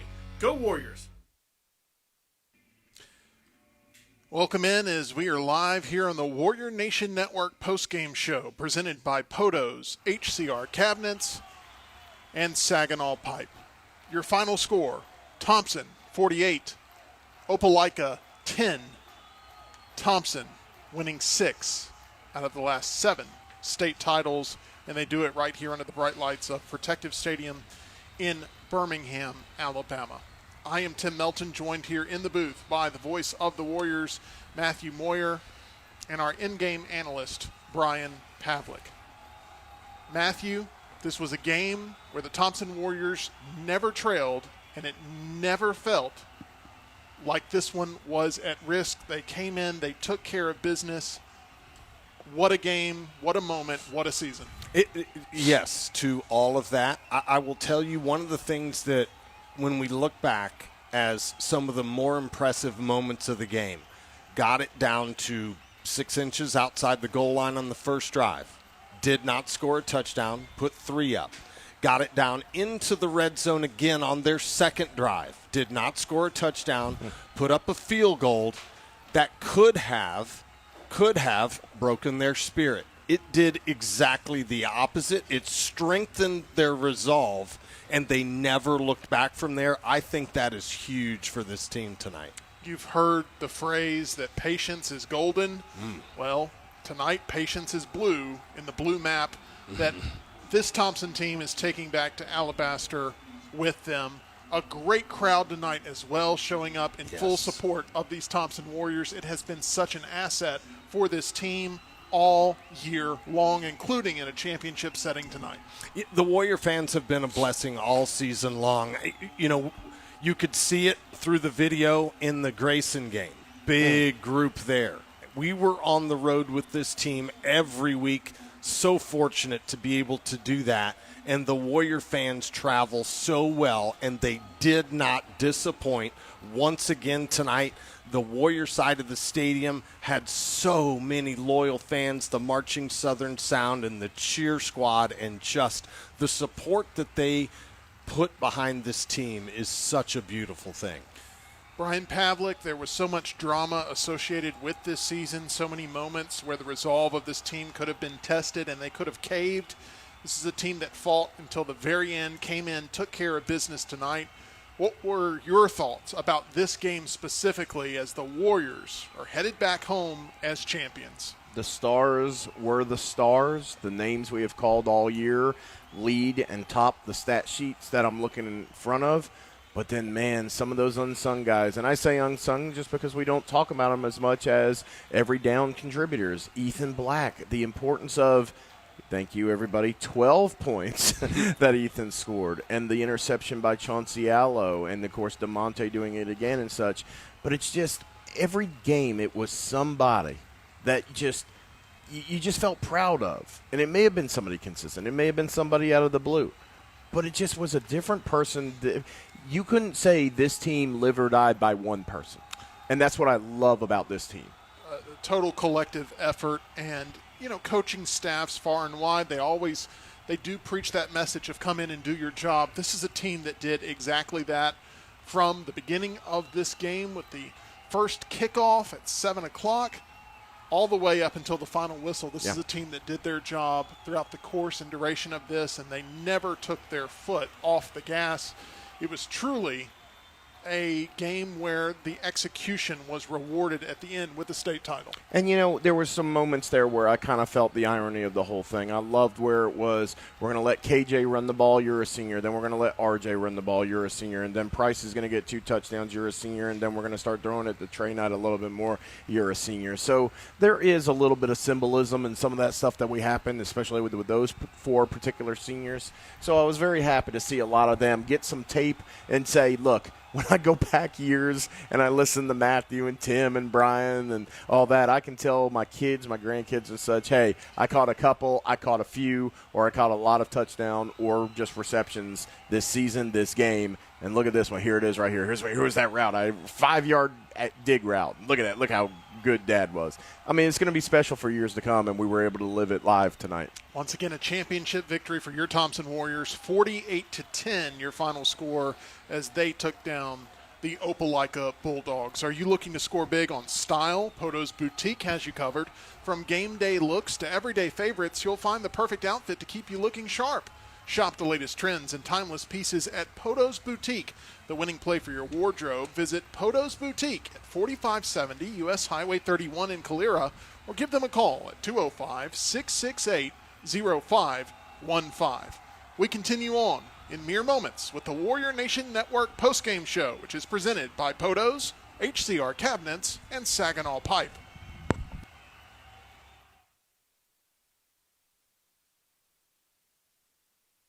Poto's Boutique is a proud sponsor of Thompson Athletics. Ladies, are you looking for a casual and cute outfits, accessories, or the newest fashion trends? Poto's has you covered. Follow us at Potos Boutique on Facebook and Instagram, or stop by our store on Highway 31 in Calera. At Dunn's HVAC Plumbing and Electrical, we know how hard it is to find a dependable company you can trust. The time-consuming effort can be frustrating and overwhelming. We believe what matters is getting back to what's important to you. Dunn's HVAC Plumbing and Electrical is built upon honesty, integrity, and also trust. We are your local choice for all your HVAC, plumbing, and electrical needs, serving Calhoun, Jefferson, Shelby, and surrounding areas. Visit our website at callduns.com to schedule your appointment for dependable service done right. Welcome back in live to the Warrior Nation Network post-game show presented by Potos, HCR Cabinets, and Saginaw Pipe. We appreciate all of you that have supported the Warrior Nation Network all year long, and it ends with a championship celebration on the field here at Protective Stadium as the fireworks shined bright over the Magic City. 48-10, your final score, as Thompson heads back to Alabaster as your defending, reigning state champion. Undisputed state champion. It's time now to unveil our players of the game, presented by HCR Cabinets. HCR Cabinets and Countertops is a proud supporter of the Thompson Warriors. Brian Pavlik, you have the duties of presenting our HCR Cabinets players of the game. It's so tough, isn't it? Well, we got to reemphasize first and foremost that the official state 7A championship MVP was Trent Seaborn. Yeah, I don't think anybody in this booth or in the stadium is going to deny that. So now you look at, well, who do we personally think deserves offensive and defensive players of the game? So many stars, so many great stories, but the one kid on offense, I've said it and I've hinted at it before, and I think we all agreed when we all looked at each other, the price is right. It's been right the whole season. Price Lewis, senior, 5 receptions, 2 of them for touchdowns, 112 yards. Price won our offensive player of the game 3 times already this year. He did it twice against Carver, and he did it once against Oak Mountain because he had a punt return for a touchdown. But it's not a Lifetime Achievement Award. This kid earned it this year. He was fun to watch. Again, what do you like more?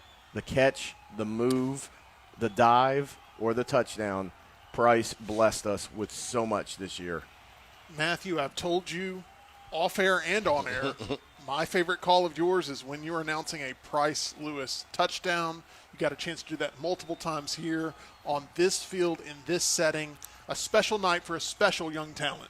Yeah, he's such a wonderful young man. Our son rode down to the Central Phoenix game with the 3 of us. And we got home, and he told me that during that game, Price was coming over to him and talking to him. And so I reached out to him right before Thanksgiving and thanked him for that. And the message back was incredible. And so not just an incredible student and not just an incredible athlete, but he's got a heart that would barely fit inside this stadium and just could not be happier for Price. Congratulations, Price Lewis. Let's now look at the other side of the ball here as we continue with our HCR Cabinets players of the game. How about it? We had another interception by DeMonte. We had an interception for a return by T-Mac. We had so many guys flying all over the field. Jeremy Allo-Perry is going to wind up being our leading tackler for the season when it's all said and done. But there were 3 guys that the media took into the press room when it was all over. One was your state MVP in Trent Seaborn. The other was our offensive player of the game, which was Price. And when we were going back and forth about who could be defensive, they took the 3rd guy that I was hoping and wishing they might take, and it is him, the man, the maniac, Chauncey Allo. From the moment I saw the kid on campus with just the hair and the wild man look, you thought, this is a football player. And apparently he's an even better wrestler. I'm willing that on. I want to see that kid wrestle. But I'm going to tell you right now, guys, the greatest kid that I have met this entire season off the campus, off the field, he took time. You talk about your relationship with your son, Matthew. He took my little Sam, a 7th grader, just starting to learn how to wrestle. And he talked to him for 3 minutes about life and wrestling on a Saturday after a playoff game. Chauncey Allo, he is my personal player of the game, player of this year. Chauncey, I cannot thank you enough for what you've done for my kid, but man, what an addition he made this year for the Warriors. Matthew, this Thompson defense deserves their flowers. If you believe in the mantra that defense wins championships, this is the result of what this defense, I think, has done all year long. A very special group of young athletes, for sure, on that side of the ball. They had 2 occasions this season, once in region play and once during the playoffs, where they had back-to-back shutouts on defense. When you can do that in our region and then do it again in the playoffs, it just speaks volumes about the way that this defense played all season long. And when I go and make my rosters for calling these games, on defense, I think I write down it's 19, 20, 21 players, because that is how deep this defense is. There is no such thing as first string and second string. It's just situational defense, and they are that solid. Congratulations to our HCR Cabinets players of the game. Are you looking to level up your kitchen, bathroom, or laundry space? HCR Cabinets and Countertops is Birmingham's go-to specialist for prefabricated, semi-custom, and fully custom cabinetry. With an abundance of colors, finishes, door styles, countertops, and hardware, they design for new construction, remodels, and commercial projects across Birmingham and Central Alabama. Visit the showroom for ideas or call 205-669-9550 to schedule your free in-home consultation and design today. We continue on with the final few moments here of the Warrior Nation Network postgame show as your Warriors are 48-10 winners.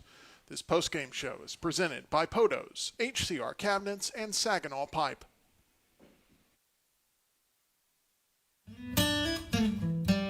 Chick-fil-A, the inventor of the chicken sandwich, has reinvented breakfast. The new Egg White Grill has citrus grilled chicken, fresh egg whites, and American cheese, all served on a toasted multi-grain English muffin. Chicken for breakfast. It's not as crazy as you think. Chick-fil-A, a proud partner of the Thompson Warriors.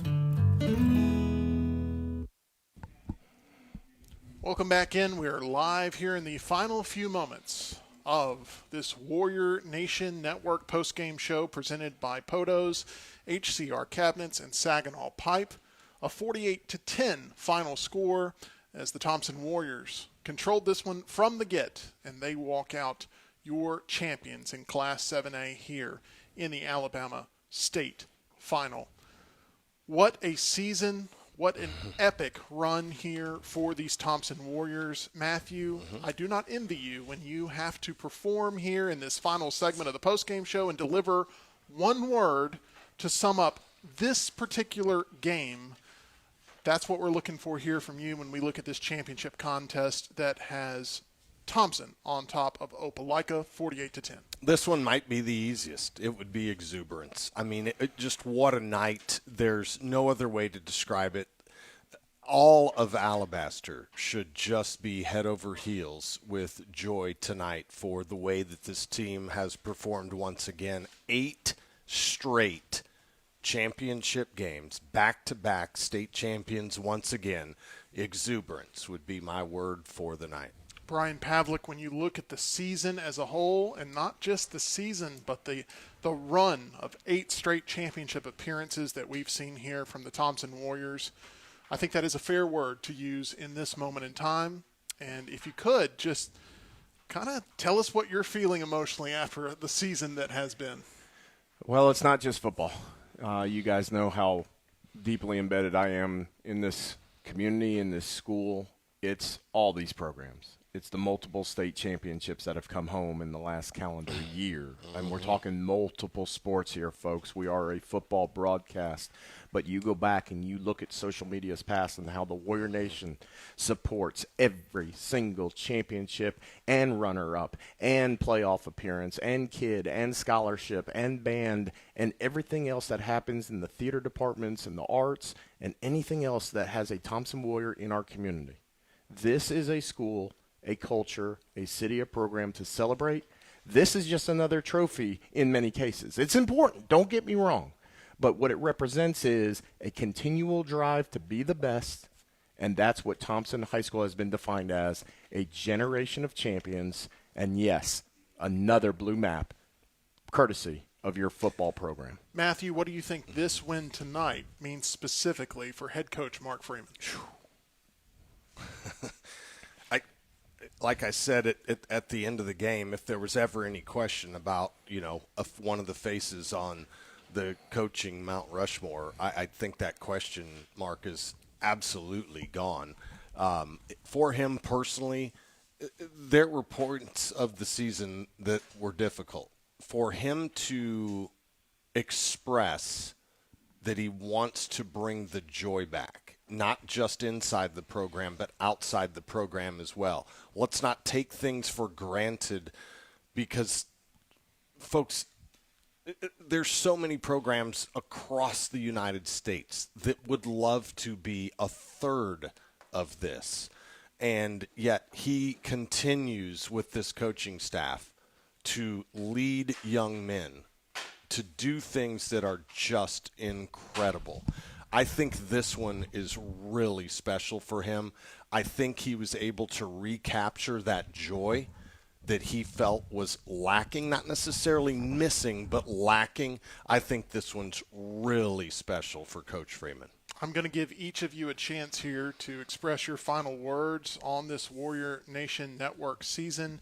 No prompts, no questions, just a chance for you to speak from the heart. It's coming up here shortly. When it comes to steel and pipe, Saginaw Pipe Company is always in the winning position. With over 40 years of experience, the Southeast's largest inventory of structural, steel, and tubing, and custom cut-to-length and fabrication services, they're the go-to play for quality, service, and value. Make Saginaw Pipe Company your one-stop source for all your steel needs. Call 205-664-3670 or 1-800-433-1374 today. Brian Pavlik. Just briefly, there's too many people to thank, but I'm just going to name the people in the room with me. Philip, Brittany, Ken, Tim, who usually is with us, Christina Chambers, of course, my two brothers here, Tim and Matthew, and I got to say Jerry Young, who looked me in the face many times. He said, you're going to do it one day. Thank you, Jerry. Matthew. Griffin Knight. I think that he goes unnoticed a lot in that the 6 to 6:30 pregame show. He's done a wonderful job and is dedicated to that standard of excellence. Video Visions Media Marketing. Last year when you become part of this team, they're figures around you, and now they've become friends and even family, so much so that our producer let us know that we're going to be uncles soon. And I mean, oh my gosh, what an incredible blessing that is. But the Video Visions Media Marketing staff is phenomenal, and you couldn't ask for better people to work with.